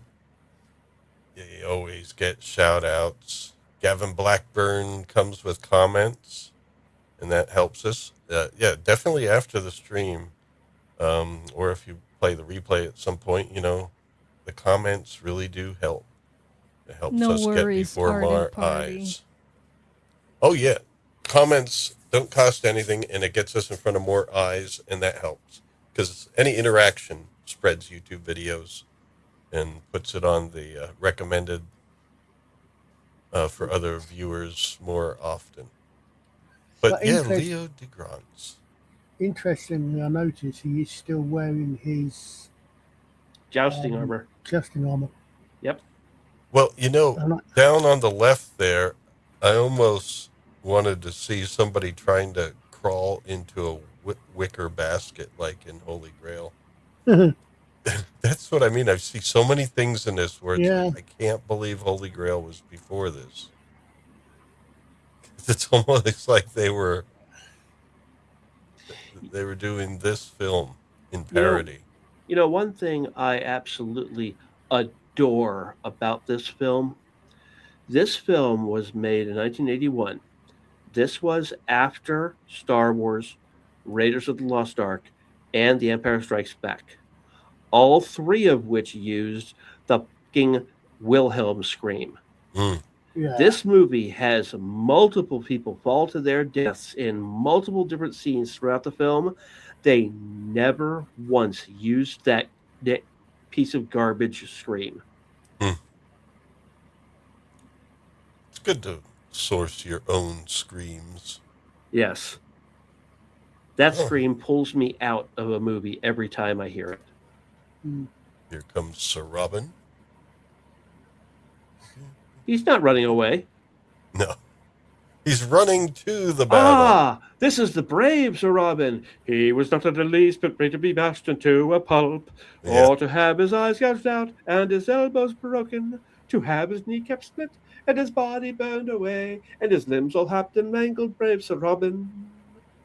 His head smashed in and his bowels removed. Thank you very much. Thank you very much, Dutch. I think we're good. All right. His pee. You didn't even let me get to the pee before you cut me off. Dang, I man. know. Well, we knew where it was going. And all right, man, they're taking down the siege tower. What's wrong with this image? There's a fire there to the right, close to a catapult. Nothing wrong with that. Well, okay. They're using stirrups. Not that. Well, that is wrong with this, but what are you seeing? Everybody else is wearing helmets, apart from the two guys whose faces need to be seen on camera. This is true. And Arthur's not even in real armor by the looks of it. But if he hasn't had a chance, he hasn't had a time to get armor. I suppose. Yeah. But and again, Leo De Grantz wasn't either wearing a helmet. That's right. Get the hook. Here's your advisor in conflict. Good thing that Merlin has a helmet. Yeah, he's just still wearing his padded jerkin. Yeah. To be fair, and it goes against what I might say elsewhere, it probably does make him more agile than the guys in the armor, which is not to say that old trope about armor making you stiff and unable to move is in any way right, because it would be completely useless if we did that. But because he's not weighed down by, I mean, especially if he has trained, and what you have to remember is the reason these guys could fight in his armor is they've been training since they were 6 or 7 years old. As pages, first of all, and then as squires, they've been training, building up, getting used to the armor. The armor's fitted them, so they've got the body layout, the musculature, and the rest of it to actually move in this. And they're used to it. They're used to moving in it. Mm-hmm. Which, of course, very few people these days are, even reenactors, are that up to that level of it. Yeah, I've seen videos of guys in armor that wasn't even made for them, but it still fit them fairly well. And they're tumbling in it, they're rolling in it. Yeah. They're not as fast as they are when they're not wearing the armor, but they're at least able to move around in it. And they admit if it actually were made for them, they'd be able to do it even better. The tumbling and rolling is coming up. Throw the rope. Throw the rope. Yeah, he I also advises like the in all fact that things. I also like the fact that a lot of them have got maces rather than swords, because swords are more expensive to make. Oh, Merlin's not just advising; he's telling him, "Throw me the rope." Then he hitches it to the horses, and the horses pull down another siege tower. That look on his face, like, okay, like, Yeah. okay. Whoa! I wouldn't want to be those stuntmen. Yeah, these stuntmen. No. Oh man. I would very, very, very much suspect that they are not wearing actual armor. No, I would imagine not. Yeah, and that's one of those things where it's like you better get that shot right, because there's only so many times you want to put up a siege tower and pull it down. Now, round the other side, Urian's attacking. Yes. Go on! And this is where Arthur decides to climb up the tower and everything. And Here then I come to save the day. And there's Guinevere. Hey, hey, hey. She's helping her dad out, and she's, well, kind of. She's up there, he's down there. Hold on, hold on. And what's going on there? Love the axe he's holding. Yeah. Oh, yeah. Oh, and then she's got a shield. Wielding a shield, and wielding it well. She's a shield maiden of Romeo. She wishes. She's a peasant using a shield that gives her a +1 to her armor class. Yeah. I mean, I've got no problem with her how to pick up and use a shield. Absolutely none. It's just what she's wearing that I have problems with. Uh-oh. What is it? No, she's great. As Dutch said, she looks like a bloody peasant. Like I said, she looks like she could be in a Kate Bush music video. She looks like some sort of, and no disrespect, but she looks like she doesn't look like the daughter of a lord. No, and they wouldn't be just running around on the battlements. Exterior. Probably not. Although I guess desperate times call for desperate measures. But I was worried that you were complaining that she is wearing clothing like you're some sort of Ferengi or something. I know I'm upset about it. Yeah, that's okay. That's all right. That's sold later on. Not on my version. I got the TV version here. Oh no! Oh, good. Hold on. But if all that's cut out, that means you've got a major plot point cut out. Yep.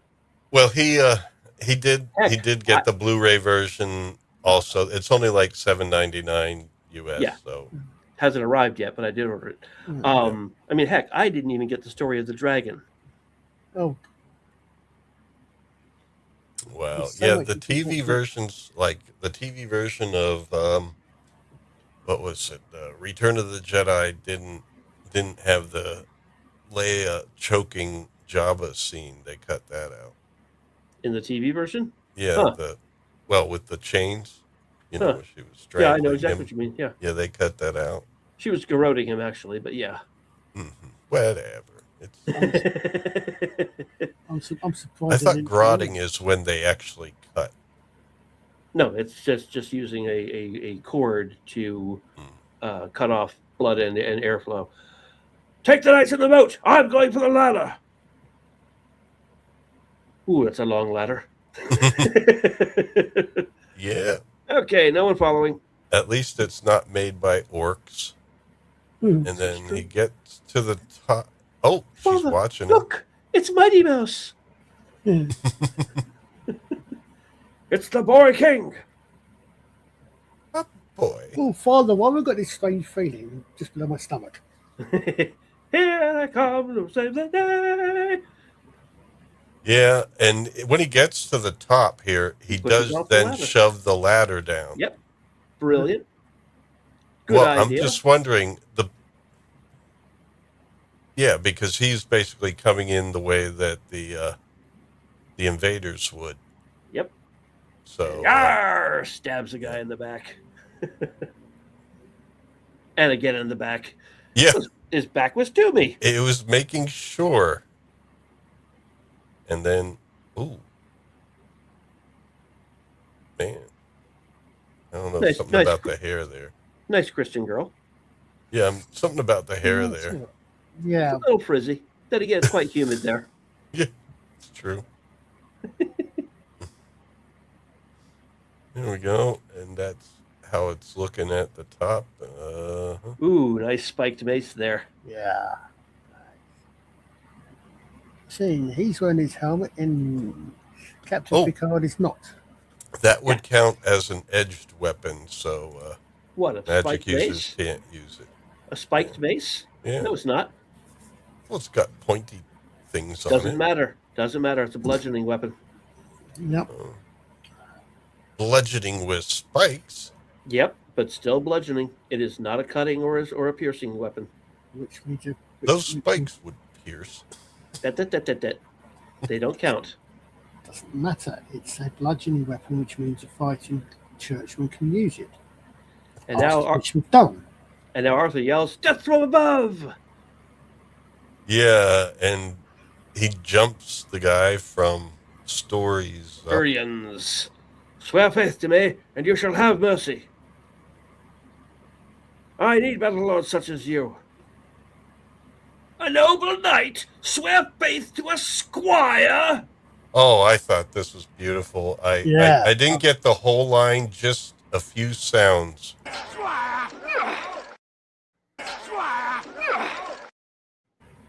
To a squire. And of course, last night, I thought that was Patrick Stewart going,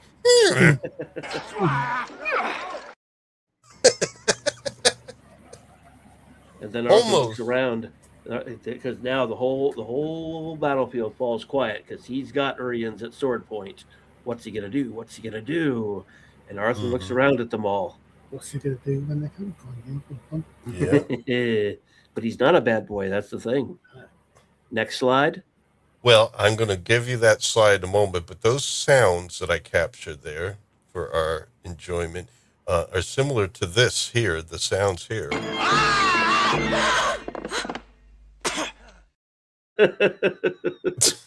The thing, I don't know. I'm going to take sounds from this film and make like music out of it. Completely incoherent half the time, yes. Boorman. Never! Okay, thank you, Gavin. Now I've got that running around inside my head. Aye.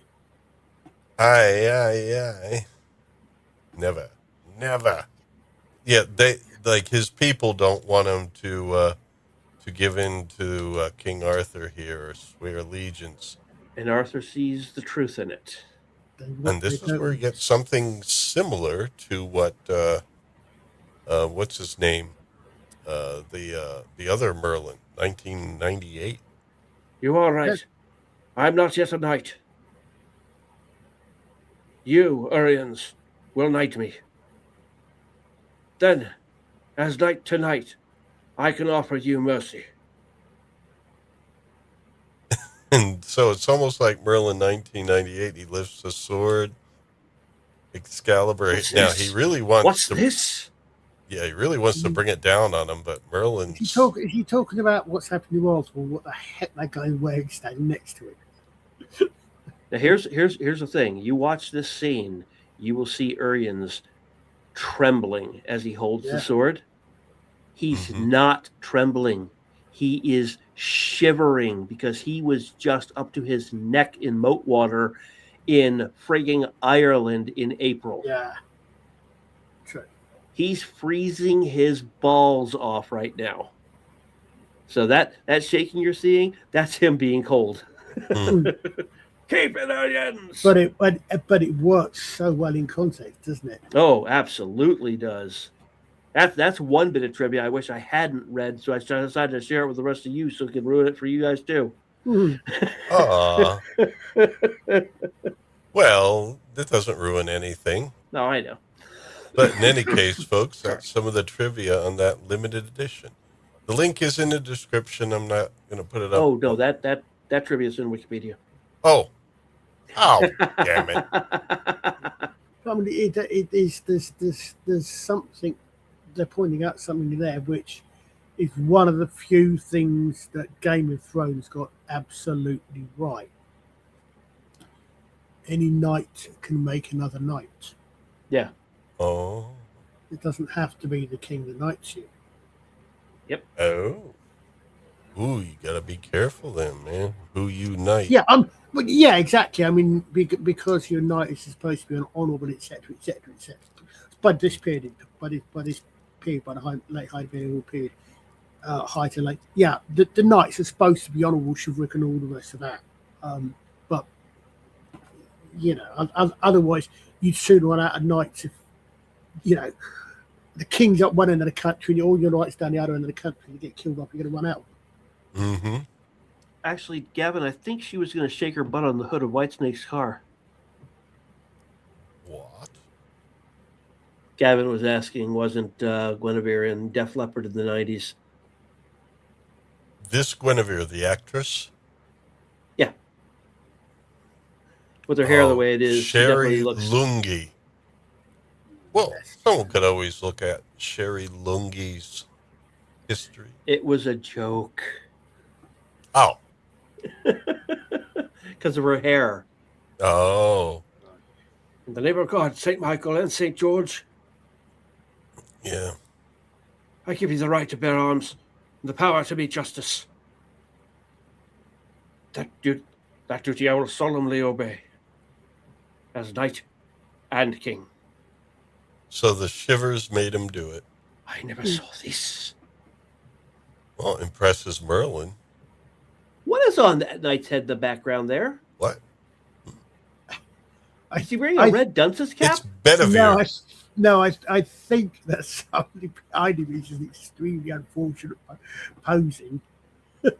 I think so too, but it just makes it look hilarious. It looks like Bedivere. What makes you think she's a witch? Well, she turned me into a newt. A newt. I got better. Yeah, it has that Bedivere helmet. Yeah. I never saw this. Rise, King Arthur. I am your humble knight, and I swear allegiance to the courage in your veins. So strong it is.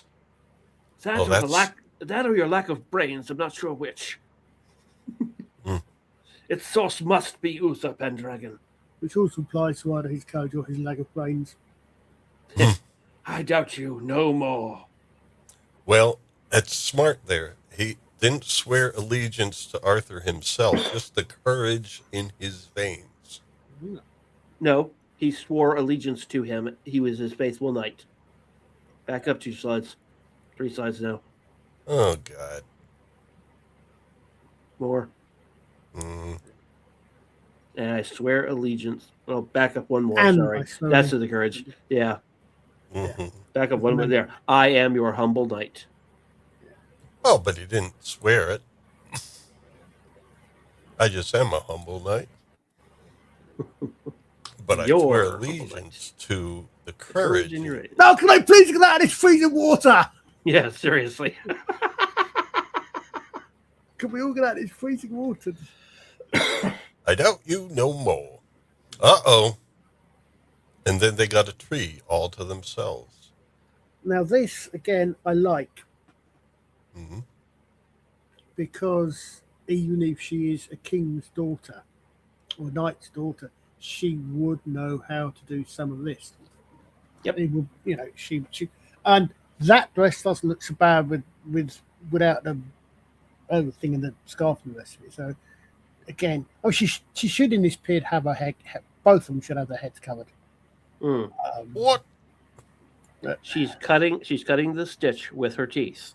However, were they doing stitches on wounds back then? I honestly don't know.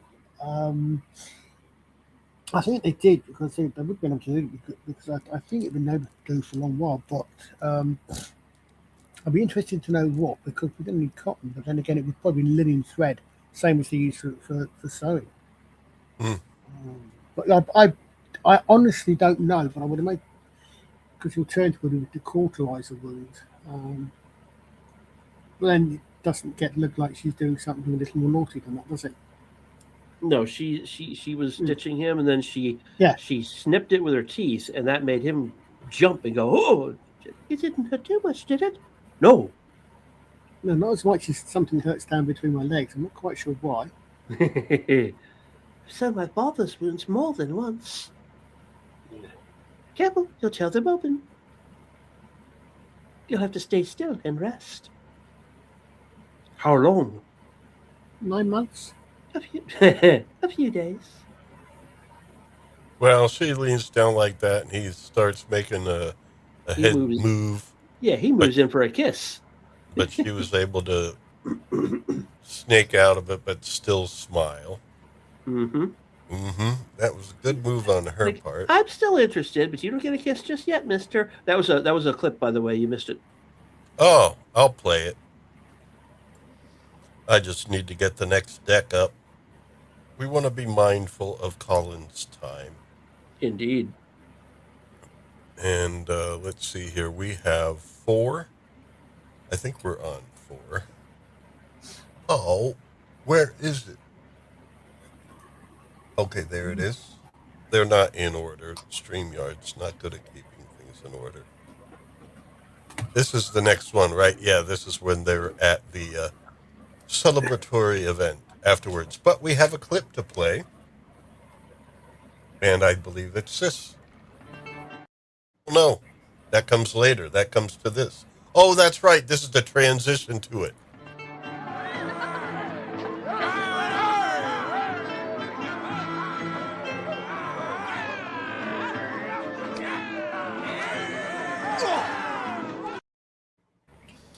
The music's all right, but you can hardly hear it over the. Yeah, exactly. Yeah, when you're actually listening to the movie, you hear the music much better. The lutes, the drums, the lyres, everything. Yeah. But he tried to lift her too soon and threatened to tear open his stitches. Oh yeah. Yeah. But that dancing is a little bit too, not necessarily rowdy, but again, what are some of them wearing? At least they're not wearing their armor this time, though. You can see. Well, he wants everyone to keep dancing, even though he can't.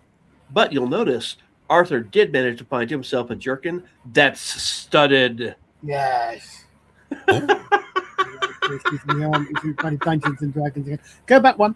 Oh, okay. To this one or? Yeah, that one. Yeah. No, the second one. Again, you see the lady on the left there in the right, almost extreme left, with the wimple. With a wimple, yeah. So that looks that's nice. The lady on the right and the left, again, clothing isn't bad, but again, she should have a veil or something over her hair. Doesn't necessarily have to be full wimple and the rest of it, depending on what time period you're doing. And the one on the right is definitely threatening to show a lot of shoulder and a lot of cleavage. Yeah. A little bit too much for some of those things. But again,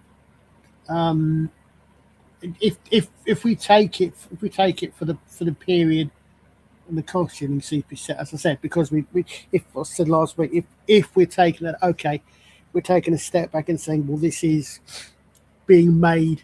This is an attempt at telling a medieval story the way medieval told it. A lot of their iconography would have been, or the imagery would have actually been, even though it's set 1,000 years earlier, it would have been medieval clothing and styles and the rest of it. They didn't have historical accuracy. So, but if we take that, but yeah, and again, Guinevere's outfit there is again, why is she a bloody gypsy?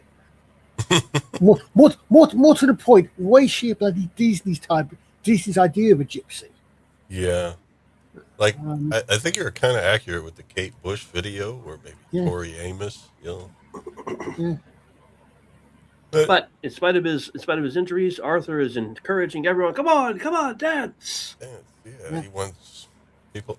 Man, I like the suit though. I like that outfit. I don't know if they would have had that, but I like it. Okay, he's got those bloody. He's got those. He's got those bloody armband. He's got a Santa Claus belt. Yeah. I mean, the Big belts. buckle. Well, belts will be quite big. I mean, I haven't got mine nearby, but my belt kit is, I think, it's 1.5 inches wide. My belt kit. Okay. But I call it a belt kit. It's basically my belt, and it's got a dagger on it. It's got a sword ring, and it's got my pouches on, and things like that. But it's, as I say, basically, I think it's about 1.5 inches thick. They're quite wide belts. But it's, again, why has it? He looks like a Victorian clerk who's got those things on the bottom of his sleeves to stop his sleeves getting dirty from the ink he's writing with. Oh yeah, that's true. I mean, why not just have the sleeves down to the wrists where they would be? They were just trying to fancy it up a bit. Yeah. A king must marry, after all. So it seems. So it seems. And Arthur watches her dance. I love her. If only she'd be my queen. And she's still dancing and looking at him as lifted by other men. Love is not the word you're looking for, but we'll let you on with it because you're only a kid. Merlin, can you make her love me? Merlin. Merlin, now look. Yeah. Oh, I once stood exposed to the dragon's breath so that a man could lie one night with a woman. It took me 9 months to recover. In all, with this lunacy called love, this madness that strikes down both beggar and king. Never again. Never. That's serious. Yeah, I mean, he kind of learned, and he sees it doesn't matter how high a station you have; these biological instincts seem to take over. And she continues dancing. Yeah. Who will I marry then? You could tell me that at least. What do you see? More dancing, more looking, more dancing, more looking, and you skipped an important line, Lawrence. Where? Before Not yet. No, he hasn't. Trust me. I'm watching the scene as I'm reading it. Yeah, he's watching. I'm just keeping up with him. And a beloved friend will betray you. Guinevere. You're not listening. Your heart is not. Love is deaf as well as blind. That's it.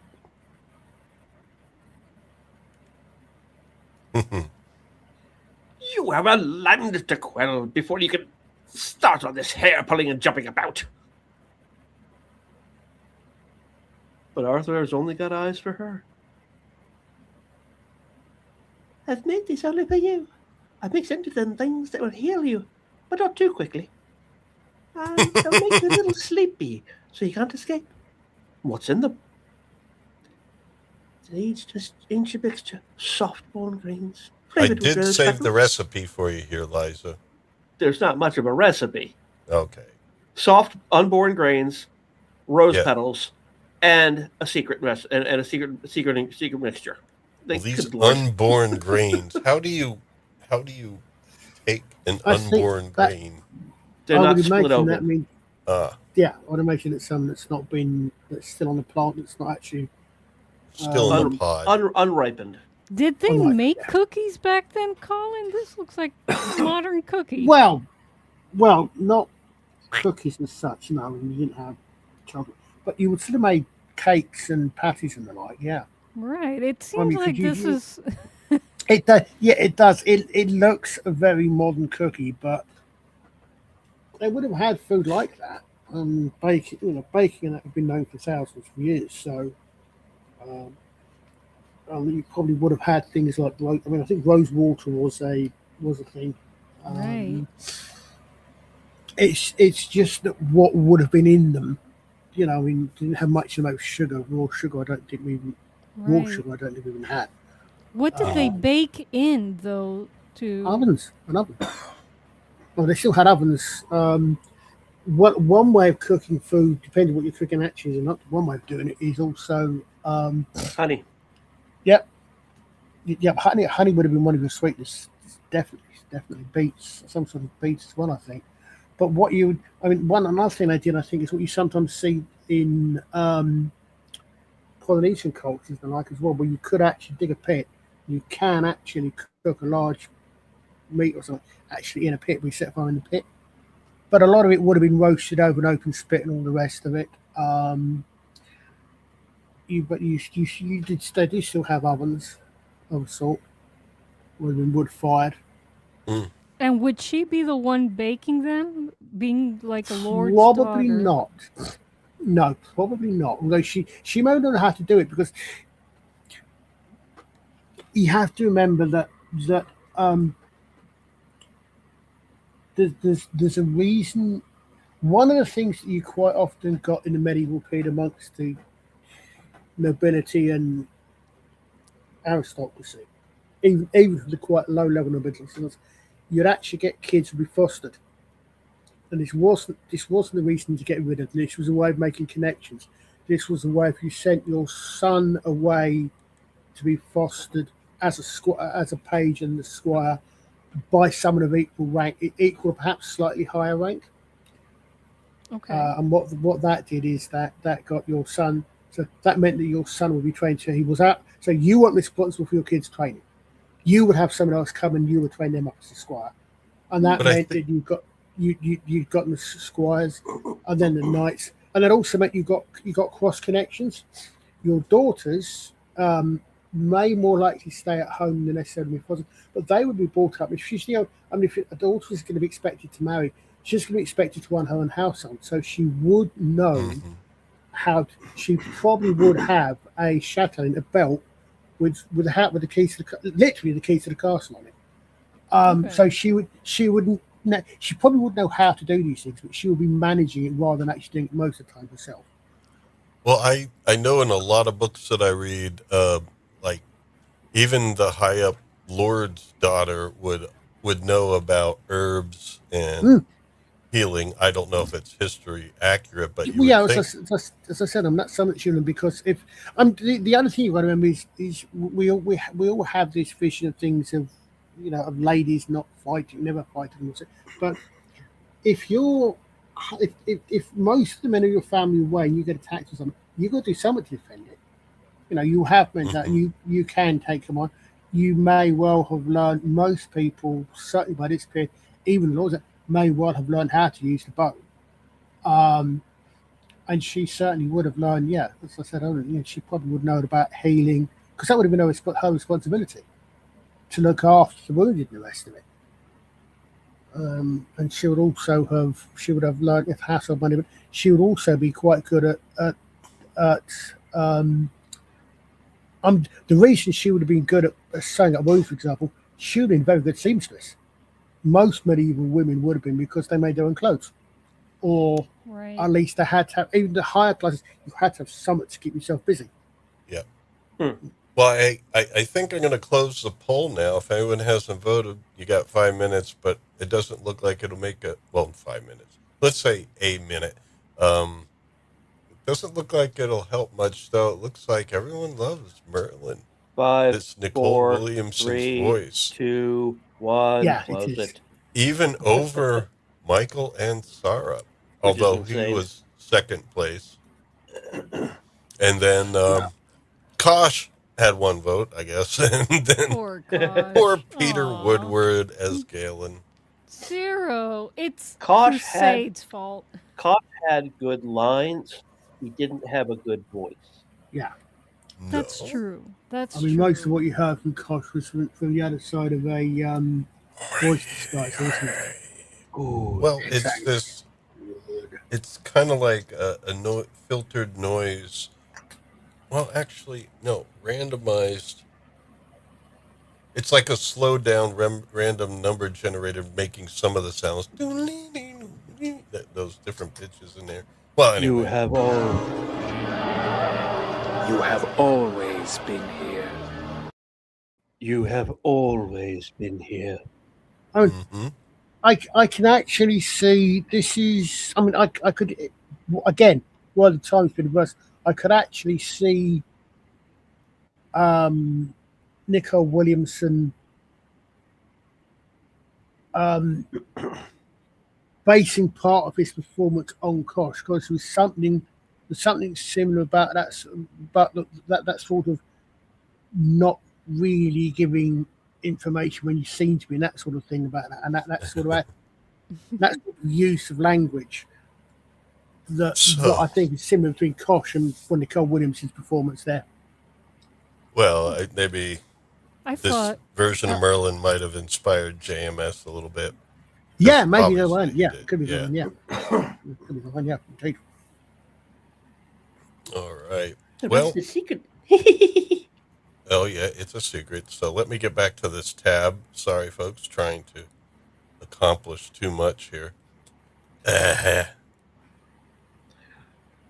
Looking at the cake. It's like looking at the future.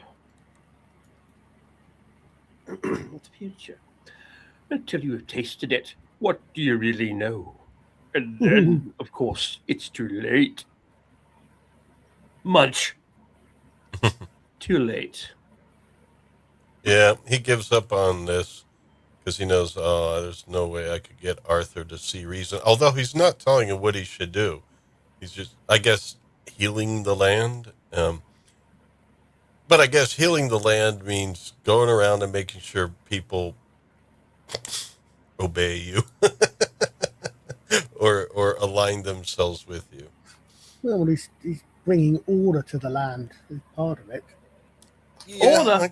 Order? Who do you think you are?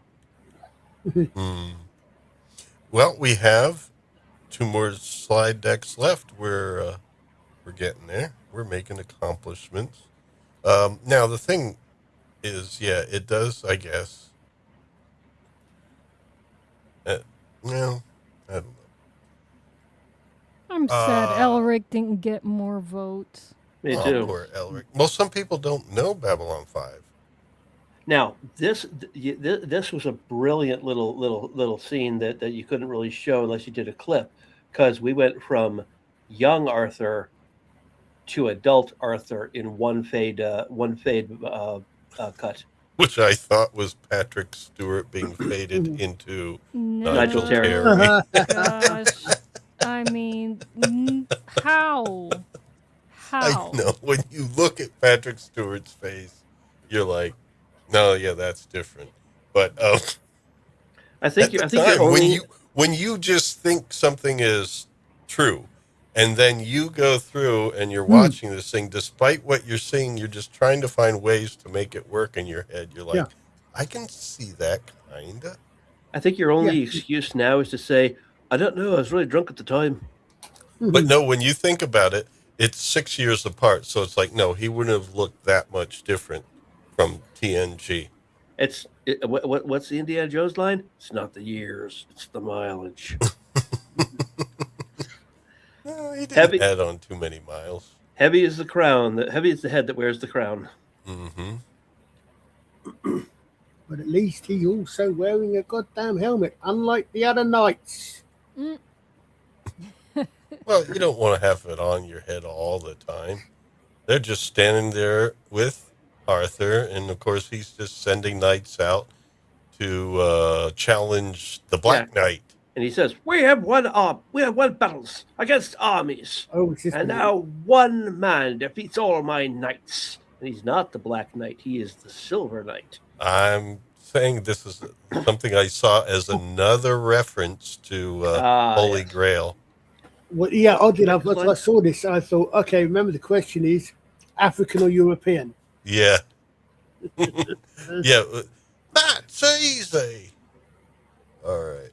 He is a mighty opponent. He's a hard man. I'll go myself. The king must not engage in single combat. I'll go Oh, in. so No, that- I will. Ha! And so Arthur's going to go to this. You indeed fight bravely, good knight. But Merlin's fishing with his hands. Yeah, he's a wild man. I really like this scene. I think it's actually quite funny. Yeah, it is cool. Another Does he catch a fish? another scene cut from the Almost. TV. Well, he Well- does. He then drops it. Merlin, who is this knight? There. Look at him. So beautiful. So quick. But he's talking about the fish. He's talking about the fish. Yep. Ha! Uh-oh. It gets out of his hands. No. Aww. Oh, the fish Poor lives. Merlin. I'll tell you what this reminds me of. Do you remember in Robin Hood Men in Tights, where they have the fight over the Robin Hood Little John fight The over bridge, the bridge? yeah. Yeah. And at the end, Little John falls down and he falls in, and there's a little trickle of water, Yes. and he thinks he's drowning. It's awesome. Fantastic movie that is. Remember? There's always someone cleverer than yourself. Still teaching him stuff, yeah. Yeah, even when he's not talking about the same thing. Move aside! This is the King's Road! I move for no man. And the knights you joined arms against were his very own! In which we all know the answer to that one, don't you? Then your cause is lost. Helmet comes off. It's Miranda Watto.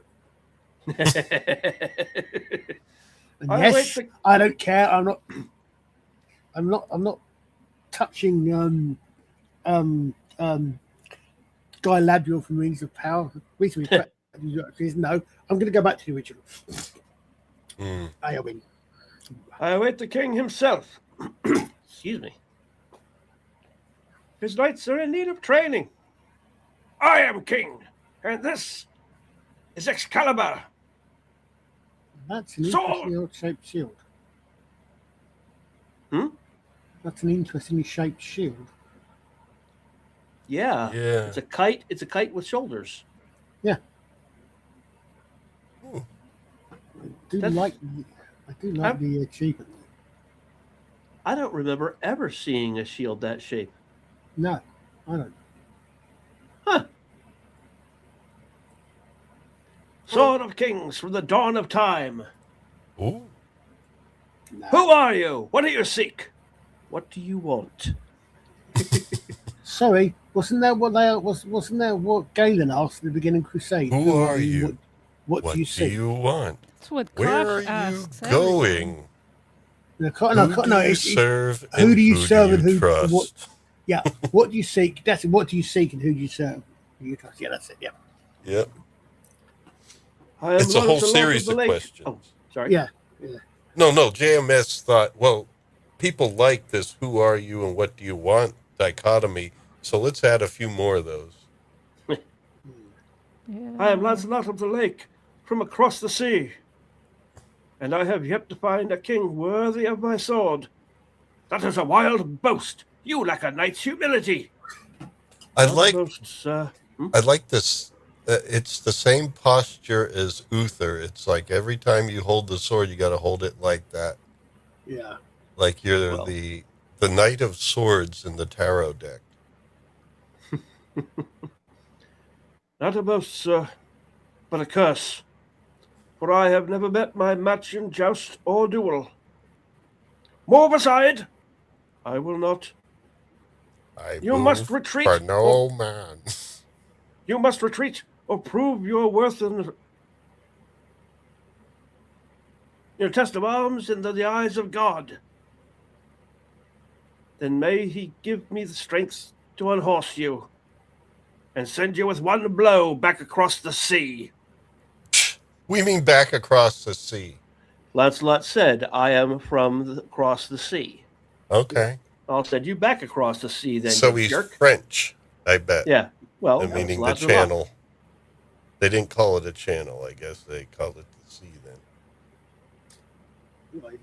Well, yeah, I mean, it's also Lancelot comes from the French tradition anyway, so Yeah. a lot of this comes from the French tradition. Then come across, sir. Yeah, and the French do sleep around. Oh, but anyway, no, I should. Some of these pictures are cool. Looking pretty good there. Yeah. So he just camps out there waiting for people to challenge him. And I guess the squires go out and hunt rabbits. Probably. And Arthur rides across holding one lance himself, and his squire is following behind him with 3 more. Yeah, and I noticed that, and then he ends up with first one he picks up is one of Lancelot's, isn't it? At one point. No, he carried that one across himself. I thought he went and I thought when he oh yeah, no, he carried one across, but I thought when he broke his first one, I thought he went and got a second one, but I'm not sure, maybe not. Well, you do. I do like the way. Go back one again, Lance. Uh-huh. One more. No, the one showing his camp.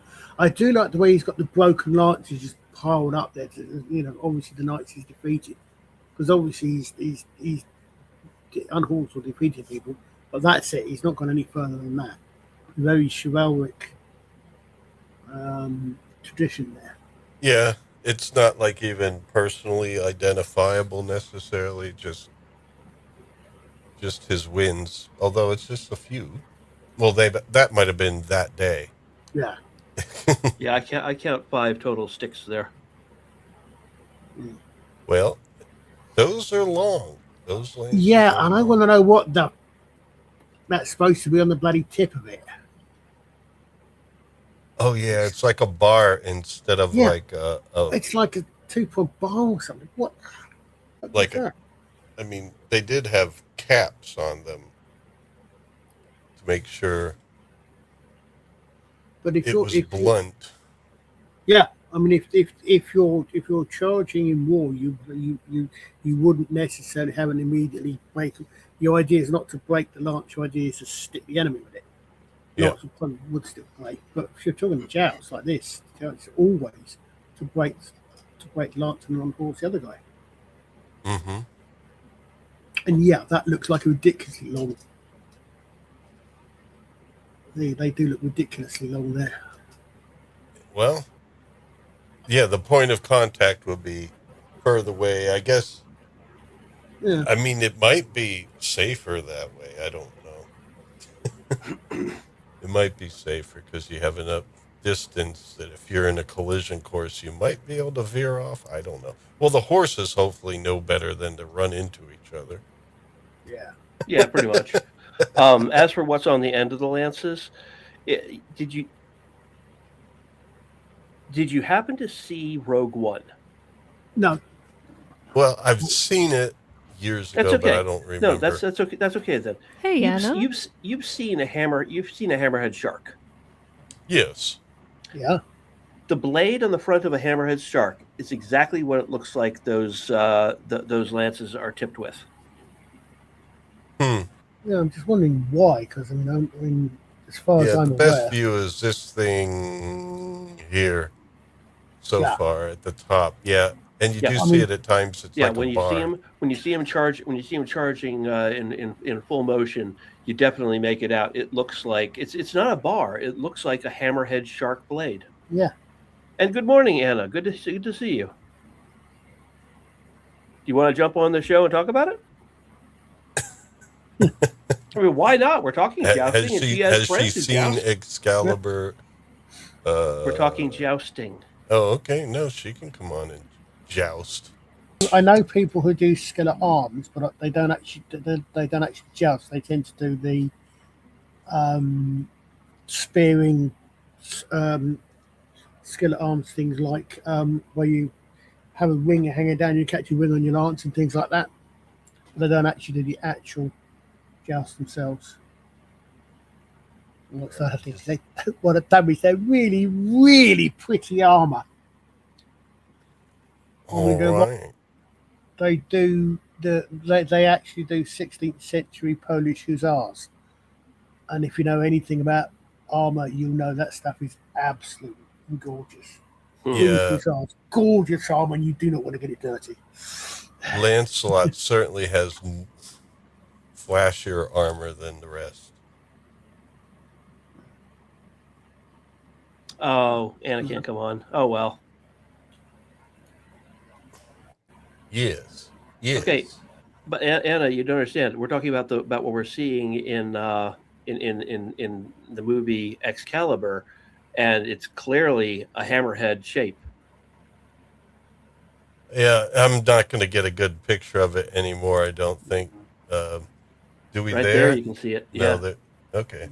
You can see it's a flat, broad, almost like a capital D. Yeah. Mm-hmm. It's almost like a really broad arrowhead. Yeah. Almost. And both Lancelot and Arthur are using that kind of joust head. Yeah. Or lance head, I should say.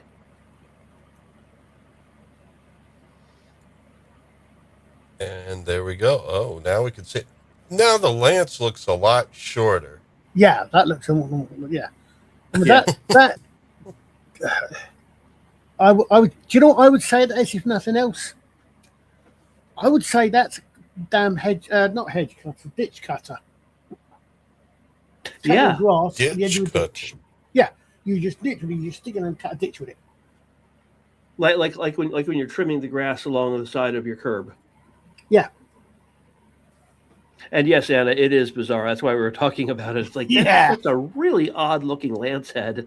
Well, yeah, they do some odd things in this film. There's a few things here and there that's just like. Yeah, like Arthur has a kite shield that has shoulders, like wings that stretch out from the top another like 6 to 8 inches and then dip down, almost like shoulders or wings. I would imagine the way that would make the most sense would be if you hold it down over the horse or something, down to one side, and then the shoulder comes out in front of the dragon. There comes out. But why would you hold a shield down there once he's covering his man parts? Yeah. Yeah. Anna, have you seen some of the armor in this? I mean, I know medieval armor could get really weird, especially the later medieval stuff. But Yeah, it is a bit odd. And interesting behaviors, such as.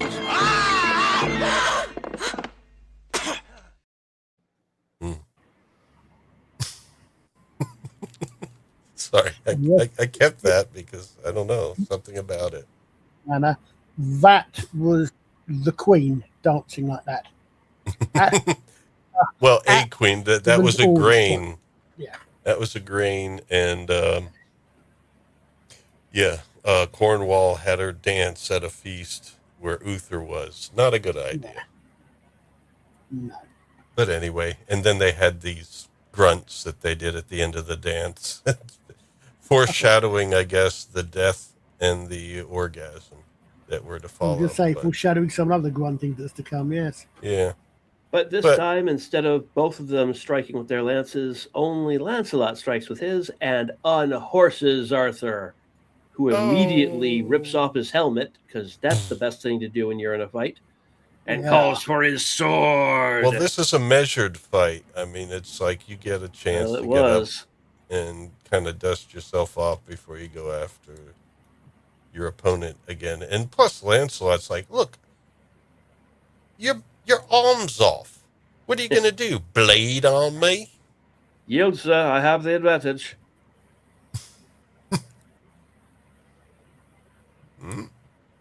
Waiting for the slides. There we go. I have the advantage. I will not. Fight me on your horse or on foot, but fight me. Your avoidance mocks me. I sought only not to harm you. Boink. Ugh, knocks him down. But now Lancelot's like, all right, this is what you want? Fine. And he takes the opportunity after knocking Arthur down to unhorse himself, remove his own helmet, and then draw his own weapon. And therefore match Arthur on even terms, although he doesn't necessarily have to. Well, he's confident. See, no one's been beating him Well, He's confident. He knows he has Arthur rattled. Arthur's not, I mean, he is supposed to be the epitome of chivalric knighthood. Well, and until a bit later on, when he's not. Yeah, But, no. I mean, And Anna's saying, "Fight my horse." To on horse himself. You're right. I should say he dismounted. Sorry, Anna. Yeah. Yeah. That's in this thing where you see that he's forgotten Arthur, he's forgotten Merlin's teachings. And Lancelot can see that Arthur's losing it. Yep. Your rage has unbalanced you. Yes. You, sir, would fight to the death against a knight who is not your enemy. For a stretch of road you could easily ride around. So be it. To the death. This is why. Wait, what? All this was, I know, yeah. All this was kind of like, this is the Black Knight from the Holy Grail. It's almost a bit sillier, but it's like, Arthur's like, ride around. I guess if you're the High King, you can't have rogue knights just saying, none shall pass on a bridge. But he's not really causing trouble. He's just some guy to decide, I'm going to go out on my own. I'm going to sell all my land and all that stuff and just go off on my own and see if someone can beat me. Yeah, I mean, He was waiting. He said he was waiting for the king. Oh. Yeah. I'm waiting for someone who deserves me. Yeah. The thing is that Arthur is right. It's the king's road, it's the king's highways, and he is disrupting traffic on the king's highway. Who made you king? It's moist bint. Moistened. Moist. Oh, yeah, you got to correct that. Mm-hmm. Back up. Oh, shit. We got to go backwards. What? Now Arthur called for his mace, or his offhand weapon. Yeah. Okay. But Lancelot's weapon pierces Arthur's armor and draws blood. Oh. And he knocks him down a hill. There. Yeah. And then they're on rocks. Hi-ya! Hi-ya! And Lancelot has been fighting extraordinarily well through this entire exchange until now, when Arthur looks at his sword and says, "Excalibur, I call on your power." And this is how Thor lost his hammer. It's a spear, as far as I can tell, a metal spear. Yeah. No, I said this is why Thor lost his hammer. He no longer became one. Yeah. Arthur exactly. Actually no longer worthy of Excalibur. But. Yep. And there he breaks through his pole arm and slices right through his armor, shattering Excalibur. Go back one again. Yeah, it's hard to tell. I mean, okay, yeah, but he's hit it down. He's broken it 2 inches to the left. I know. And somehow the light from Excalibur is reflected on the outside of Lancelot's arm. I know. Oh no, that's because they're in the forest. Everything they film in the forest tends to have the knight's armors glowing green. Oh, right. Well, and then, they didn't know that one day people would be taking screenshots of this and put on streams. No, but they were deliberately lighting armor. Yeah. With green light for forest scenes and also for magic. Mm-hmm. So it's not always magic. Sometimes it's just forest magic. So it cuts the armor, but also shatters. Yeah. Yeah. Yeah. So I guess that was the spirit world saying, "You shall not harm this knight." More like you just misused Excalibur. Exactly. And that was a very naughty thing you just did. Yep. I said, the Thor myth. Oh no. The Thor, the way they treat Thor in the first Thor movie. Yeah. Yeah. Unworthy. Yeah. Merlin, what have I done? You have broken what could not be broken. Hope is broken. My pride broke it. My rage broke it. Ugh. Throws it away. This excellent knight who fought with fairness and grace was meant to win. I used Excalibur to change that verdict. I've lost, for all time, the ancient sword of my fathers, whose power was meant to unite all of men, not to serve the vanity of a single man. I am nothing.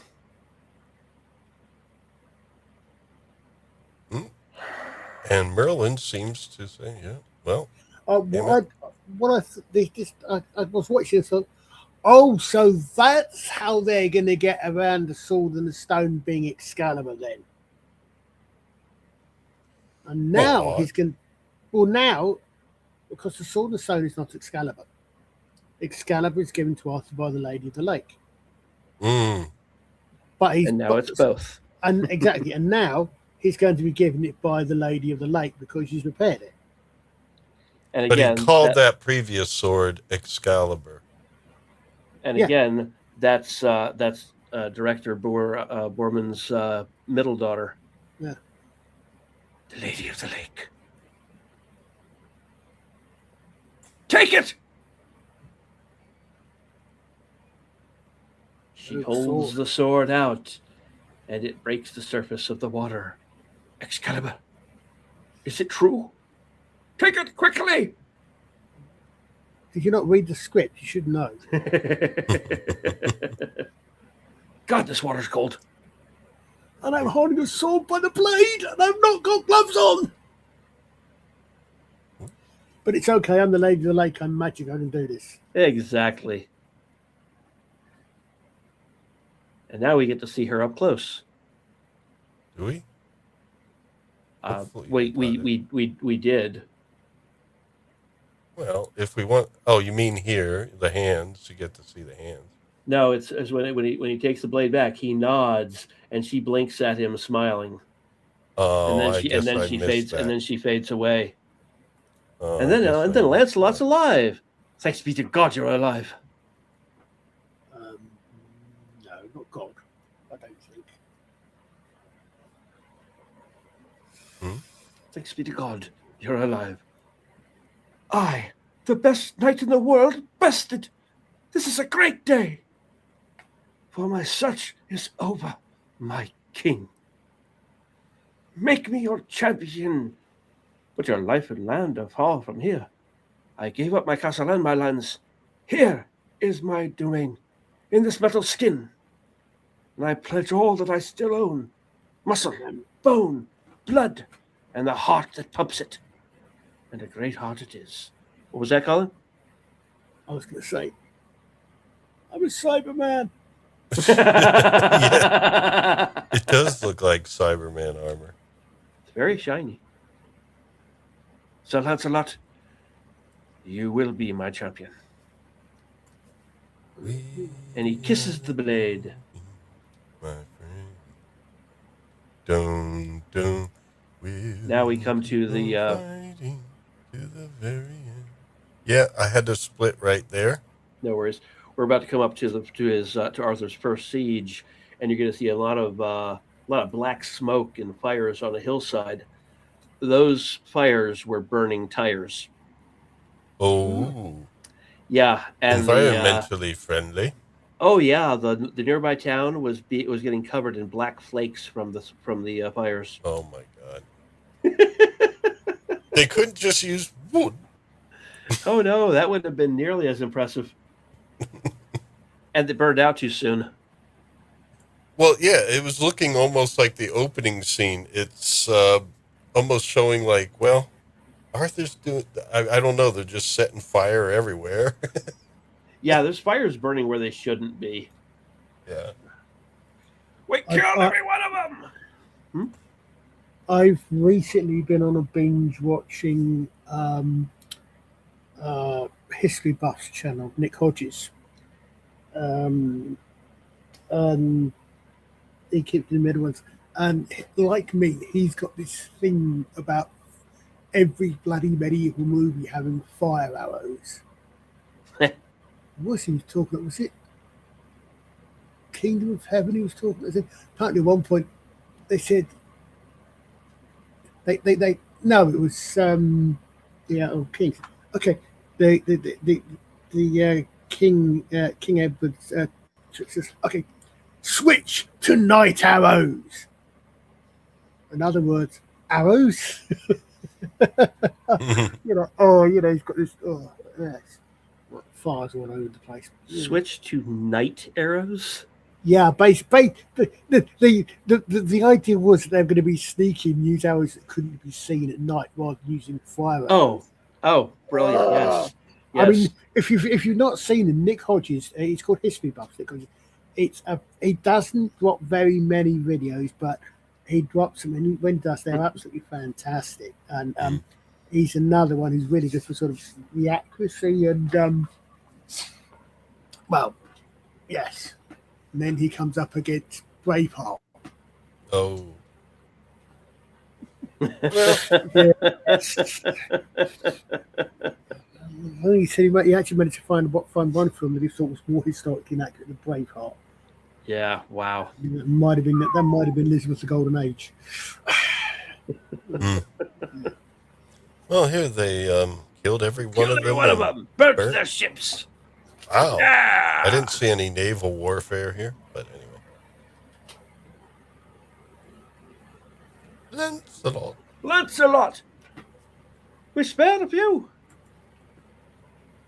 So it's like, yeah, it's very fast here. If you're trying to do it off of the video, it's very fast. No, I would have, but basically saying, we spared a few to tell the others the fate they met at Arthur's hands. And you, Ians, victory!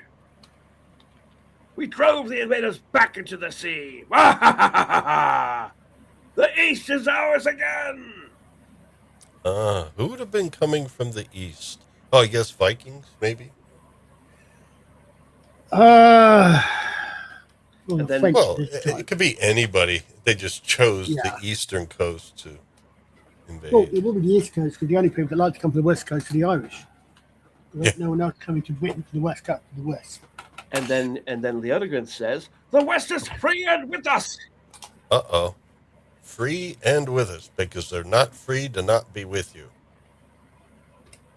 I suppose it could. I suppose it could be the Welsh as well, depending upon how much of it you expect them to have. The Welsh will be coming from the west as well, but the west is free and with us.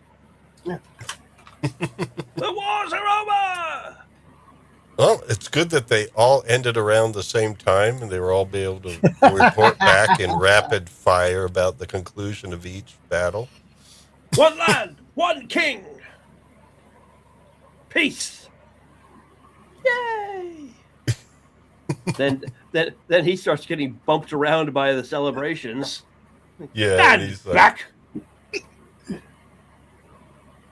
Be silent. Be still.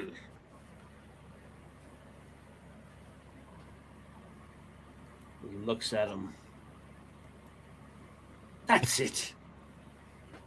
And look upon this moment. Savor it. Rejoice with great gladness. Great gladness. Remember it always, for you are joined by it. So no, I was just thinking. I was singing Latin. Latin from yours is Gaudete, which is a hymn. Gaudete, Christos is natus. For you are joined by it. You are one under the stars. Remember it well, then. this night, this great victory, so that in the years ahead you can say, I was there that night with Arthur, the king. And this is the bit where Boorman is 100% channeling Shakespeare. This is the St. Christmas Day speech. For it is the doom of men that they forget. But all men forget, but all should be forget. But he'll remember with advantages what deeds he did this day. Wow. Yep. So Shakespeare learned that from Merlin. Yes, exactly. Probably, yeah. No, I mean that's the whole feel of this is so St. Christmas Day speech. Oh yeah. Although, of course, that was the night before battle rather than the night after battle. But Merlin, your wisdom has forged this ring. No, it's Sauron! So that we It's remember Sauron! our bond. No! We should always come together in a circle. It's Sauron. Someone find Galadriel. He's forged the ring. God. No, you know, sorry, I'm listening to Arthur talking. He has a Scottish accent. Mm-hmm. Arthur, yeah. Change around a little bit. Yeah, Nigel Terry is. Anybody know what his bloodline is? Not off the top of my head. Now that he's not Patrick Stewart.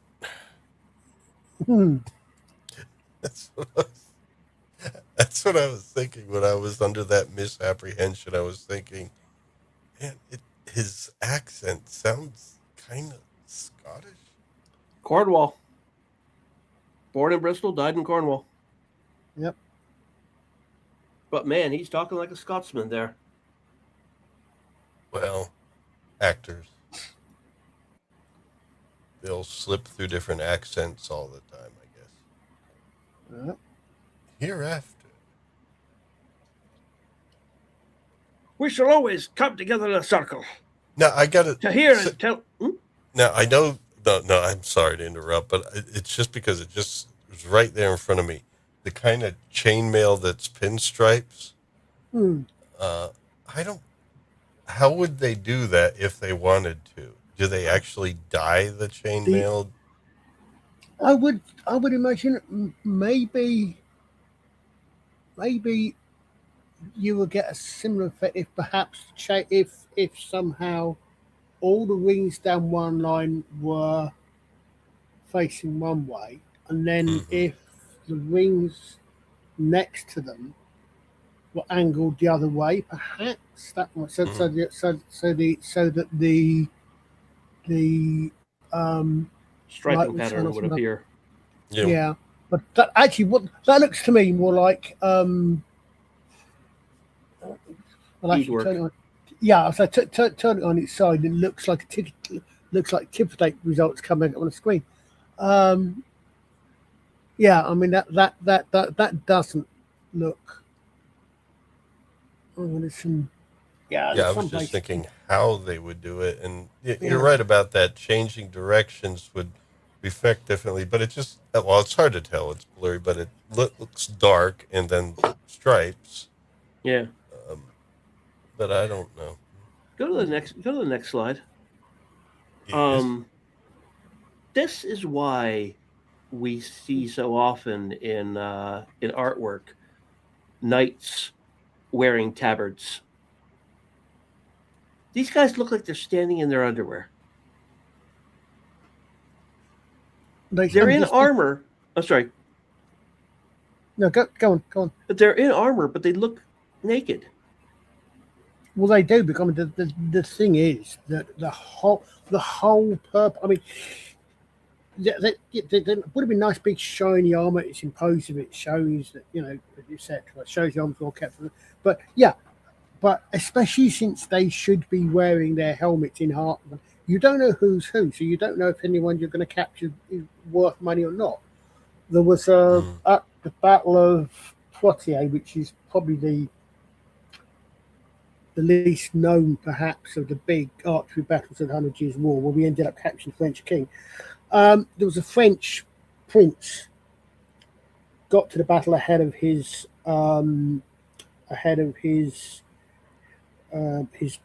gear, his equipment train, his baggage train. And he just grabbed, he just grabbed the nearest surcoat and charged into battle. Mm-hmm. And he got killed because no one knew he was quite literally worth a prince's ransom. Oh. So he got killed. Instead of being taken prisoner, because everybody in the chain of command who were taken him prisoner would have been in for the reward of the amount of money you get back from him. Yeah. They don't know he's worth anything. So that that's one of the main reasons why heraldry developed. Mm-hmm. And then it gets very, very complicated thereafter. But this is one thing I noticed about this is they should be wearing tabards at least over their armor. Yeah. That's what I said. I don't think we need to read the lines here, Dutch, but there's Lancelot. You could always tell him because he's the shiniest Cyberman out there. Yep. By your command. That's a Cylon. Oh man, I'm glad they didn't. It looks more like. I tell you what, it looks more like a Cylon than a Cyberman there because the Cylons were shiny, the Cybermen weren't. That is true. I true. guess so. That is true. Well, By your command. But anyway, Arthur comes up with the great idea of forging this round table, or founding it, not forging, founding the round table. So to symbolize this night, because Merlin says men often forget this night, where they formed a ring, basically a circle, standing around each other. We'll remember this night of standing around each other in a circle by having a round table. And it'll remind us of this alliance and how good we feel right now.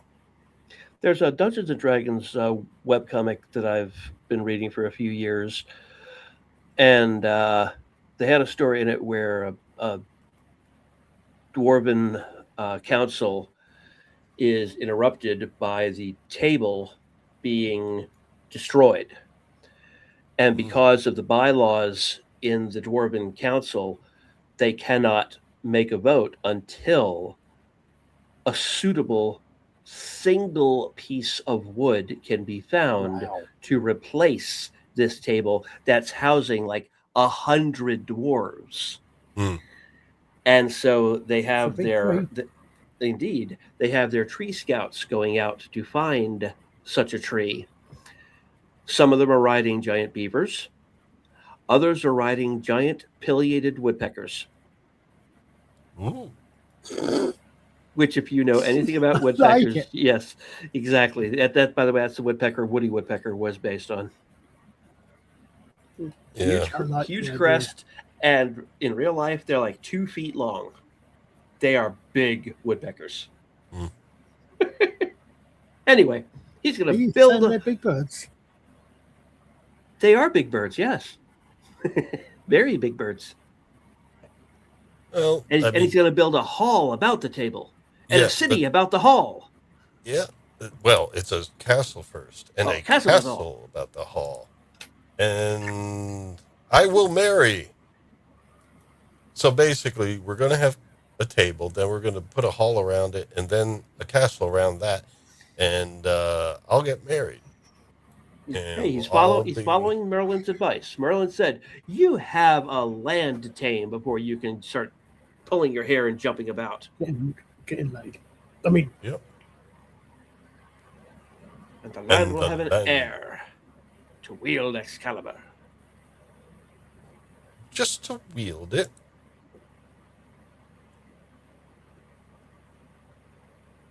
Now, we're knights of the round table. We dance whenever we're able. Clark Gable. Monty Python has a lot to answer for. That's the end of what we're doing tonight. It's only a model. Yes, but we have to look forward to, I guess, now that the land is united and they're going to build Camelot and the Round Table and everything, all these dreams. You know, they united the lands first. Then we're going to see what thwarts this grand vision. Because you know it's going to be thwarted. There's no happily ever after. By the way, it's interesting in some of the legends, and the one I was looking up on Wikipedia, Leo De Grantz actually gives Arthur the Round Table as a wedding gift. Well, it's interesting when he said, "And I will marry." The screenshot did show his hand on Leo De Grantz's shoulder, but he says the line as he approaches Leo De Grantz. He says, "And I shall marry," and then plants his hand on Leo De Grantz's shoulder. It's like, guess what, pal? Wait, you can't do that. You've got to marry a woman. In Excalibur, does he marry Guinevere before he gets involved with Morgan Le Fay? I believe he does. Yeah. Mm-hmm. And then she disguises herself as Morgan Le Fay. Oh, No, Morgan Le Fay disguises herself as Guinevere. As Guinevere. Okay. Disguises herself as Guinevere, I see. Okay, I see how. Alrighty. Oh yeah, you can't That blame makes Arthur in sense. this one. You can't at all. And here we have a picture with two actors. One of them, Nigel Terry, on the left, and one, Sir Patrick Stewart, on the right. Yes. Yeah, he did get sirred. That's he good. did. Well, it's about time. Well, when did that happen? After this, long after this. Oh yeah, I know it was after this. It was probably well after TNG. It was probably after X-Men or something. I don't know. Before Picard, probably. He was knighted June 2, 2010. Named to the New Year Honors List in late 2009 for his services to drama, and received the accolade during an investiture ceremony at Buckingham Palace? Buckingham. I know, I'm teasing. Buckingham. Buckingham Palace. Buckingham Palace. What's that? Buckingham. Oh no, very late, Art. All right. Well, that's good. Congratulations, Patrick. Unfortunately, I guess he never got to play King Arthur. Nobody got to play King. He got to play King John. In Monty Python and in Robin Hood Men in Tights. Oh, King John, the Magna Carta, King John. Yes, the one and only, literally. Oh, there was only one John. Yep. Wow. There'll be another John. I started racking my brain, thinking, was there ever another King John? Could you imagine if somebody the big God of... Yeah, but could you imagine if some arrogant schmuck chose the name John II when he became king? Oh, was it decided, King John was so great, we just cannot use that name again? Not quite. Yeah. King John was so bad, we can't use that name again. Oh, that's right. The Magna Carta was something he resigned himself to, right? It wasn't the his Magna idea. Carta was something that wasn't his idea. He complained to the Pope, got it annulled as soon as he could, and gave England over to the Pope.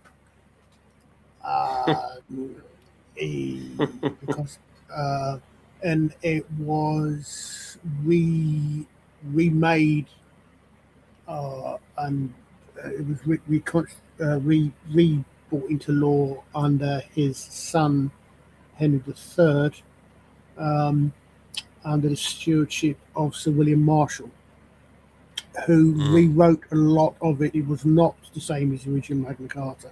I'm genuinely not sure. I think versions, all the extant versions of Magna Carta, are copies of the original, but I'm genuinely not sure.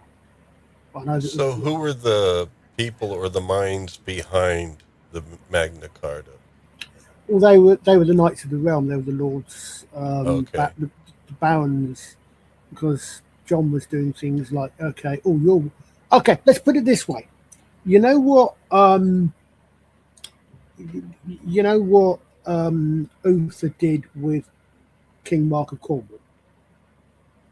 Yeah. Yeah. And His wife had it killed. Well, King John did that quite a bit. Not with the killing part, but with the other part. Oh, good. What a nice guy. He lost almost all of the lands that the England had, which is why he's called King John Lackland. He lost almost everything that was left of ours in France, which is why the 100 Years' War started later on. And he taxed everyone on place, and he was a complete and utter. I mean, he probably wasn't as bad a king as he's remembered to be, maybe. But yeah, I mean, he was that bad. Well, yeah, I mean, he was that bad that the feudal barons of the land had several wars, 2 or 3 rebellions against barons' wars against him.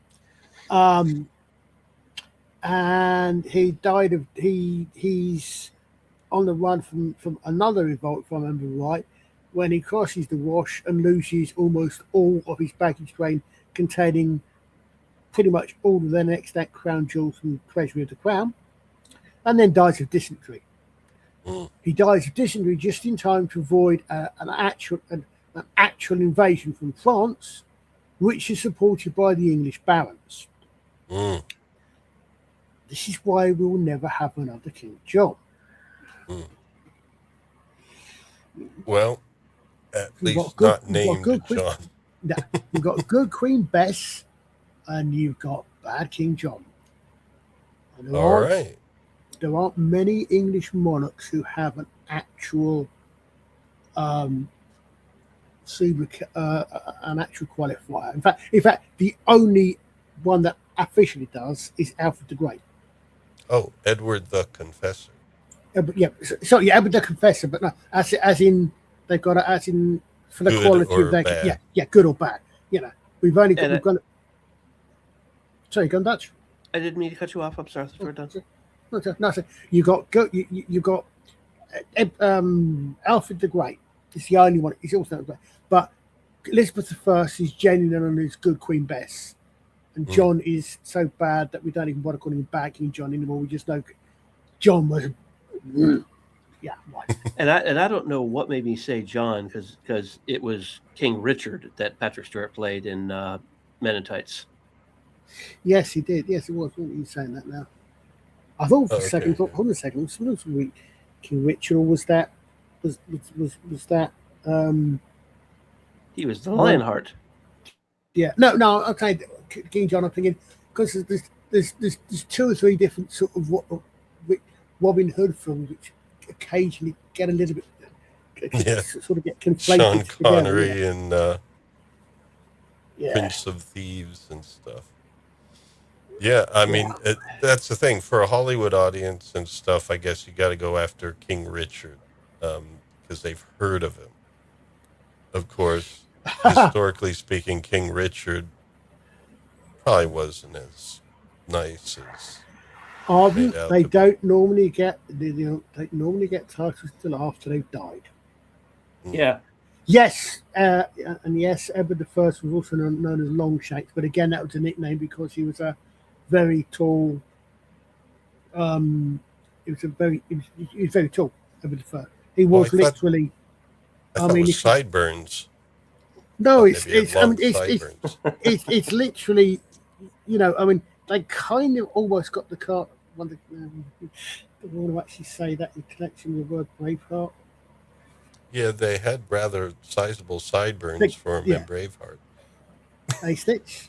No, but no, I'm saying they got the class of what is the Patrick McGowan. You know, I was trying to Patrick McGowan. He's quite a tall, imposing figure. Edward Longshanks was a very imposing figure. He was quite tall. Yeah. You know who else is imposing? It would be Stitch the Elder.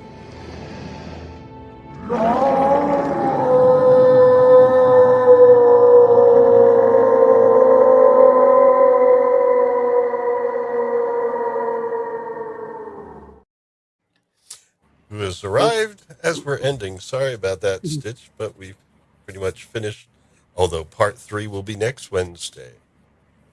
The most imposing person I ever met in person was NFL great Lawrence Taylor, number 56 on the New York Giants. Anyone who's seen the Blind Side, Joe Theismann. He's the one that broke Joe Theismann's leg. He wasn't trying to; it just happened that way. It was bloodlust. No, he just tackled him, and Joe fell the wrong way. Oops.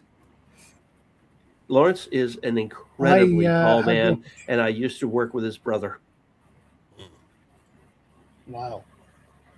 I once saw Bridget Nielsen getting out of a plane, and she's one of the few women I know who had to duck to get out of a plane. She's tall. Well, I'm 6'2", and I had to tilt my head back to say hello to LT. Yeah. Oh yeah, when you see a lot of these NFL players in person, it's like, whoa. They look muscular, big, sometimes rather fat on television and everything, but when you see them in person, they're like giants. It's like, man. Well, that'll teach you, Stitch. Ha! He had to settle for enjoying dinner with his wife instead of listening to us. Ha! Boy, did you lose out? Wait. You gotta be real, and real life wives deserve real life attention. Although I bring mine into the virtual world. All right, I guess virtual. We're done. And Stitch said it right. Priorities, mate. Exactly, Stitch. Good for you, Stitch. Yes. Exactly right. Very good. So anyway. And you have them in order, sir. Yes. Yep. Yes, he does. We're just here to fill in the gaps whenever you have some time. So I guess that's it for tonight. Next week, we begin the second half of Excalibur. It's only 4 weeks on this one total. It's funny. I got to, because we covered the first half hour of Excalibur first night. I fast forwarded to this television version to where we stopped. It said 20 minutes. It's like, ooh, 10 minutes cut out from just the first half hour alone. Dang. No, we did end at like maybe 24 or something like that. I was looking at the timestamp. It was around 24, 25 minutes. I was like saying, yeah, it'd be best to get to a full half hour, but it was a better breaking point. And now we're at like 54, 55 minutes.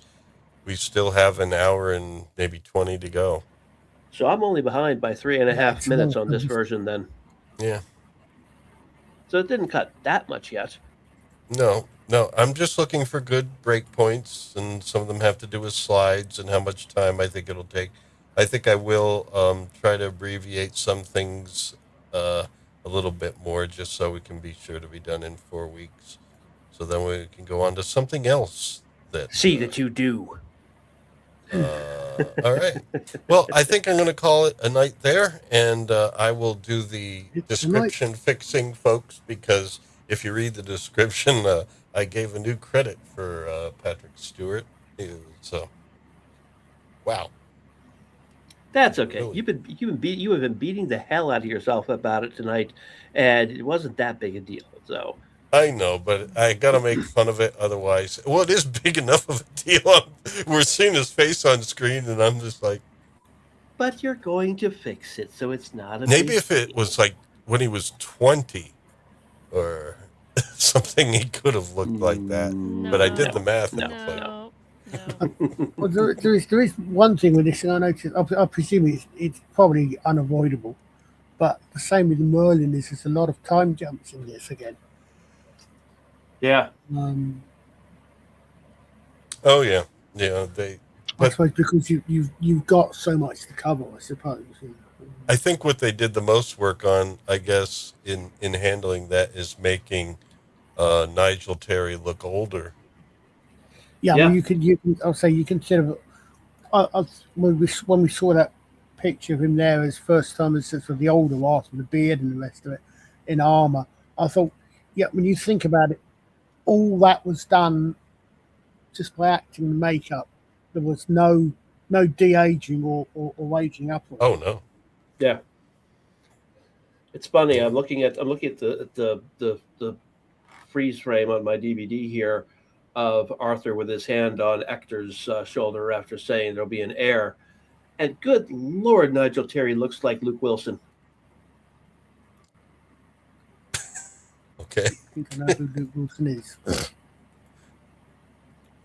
Not Wow, sure, wow, but he's wow. no Patrick Wow. Stewart. You know, the surfer dude in like Wedding Crashers. He was in Loki. He Oh, was one of the I thought his TVA. name was different. I didn't know it was Luke. Maybe it's not Luke. I don't know. Something Wilson. Might be Yeah, able to remember. Wedding Crashers. Owen Wilson. Owen Wilson. That's him. Yes, I know who Owen That's, Wilson is. that's who he looks like. He looks like Owen Wilson. Really? Hey, man. I see, Wow. I never watched Wedding Crashers or Loki, but I know. You know, I'm gonna marry, man. Oh yeah, Wedding Crashers. The Life Aquatic with Steve Zissou. I'm one of the few people that really like that film. Yeah, Owen Wilson, Vince Vaughn. Oh yeah, Wedding Crashers. That film did get disturbing when it got to the what's the other guy that came in? The other actor. Oh, Came in. No, he starred in Elf. What's the name of that guy again? Will Ferrell. Will Ferrell. Yeah, when he came into that film at that point, it was like, oh, kind of disturbing. You know, funeral crashing. Yeah, that was rough. Okay, I think we're done. Good night, everyone. All right, here we go. Farewell. Thanks for all the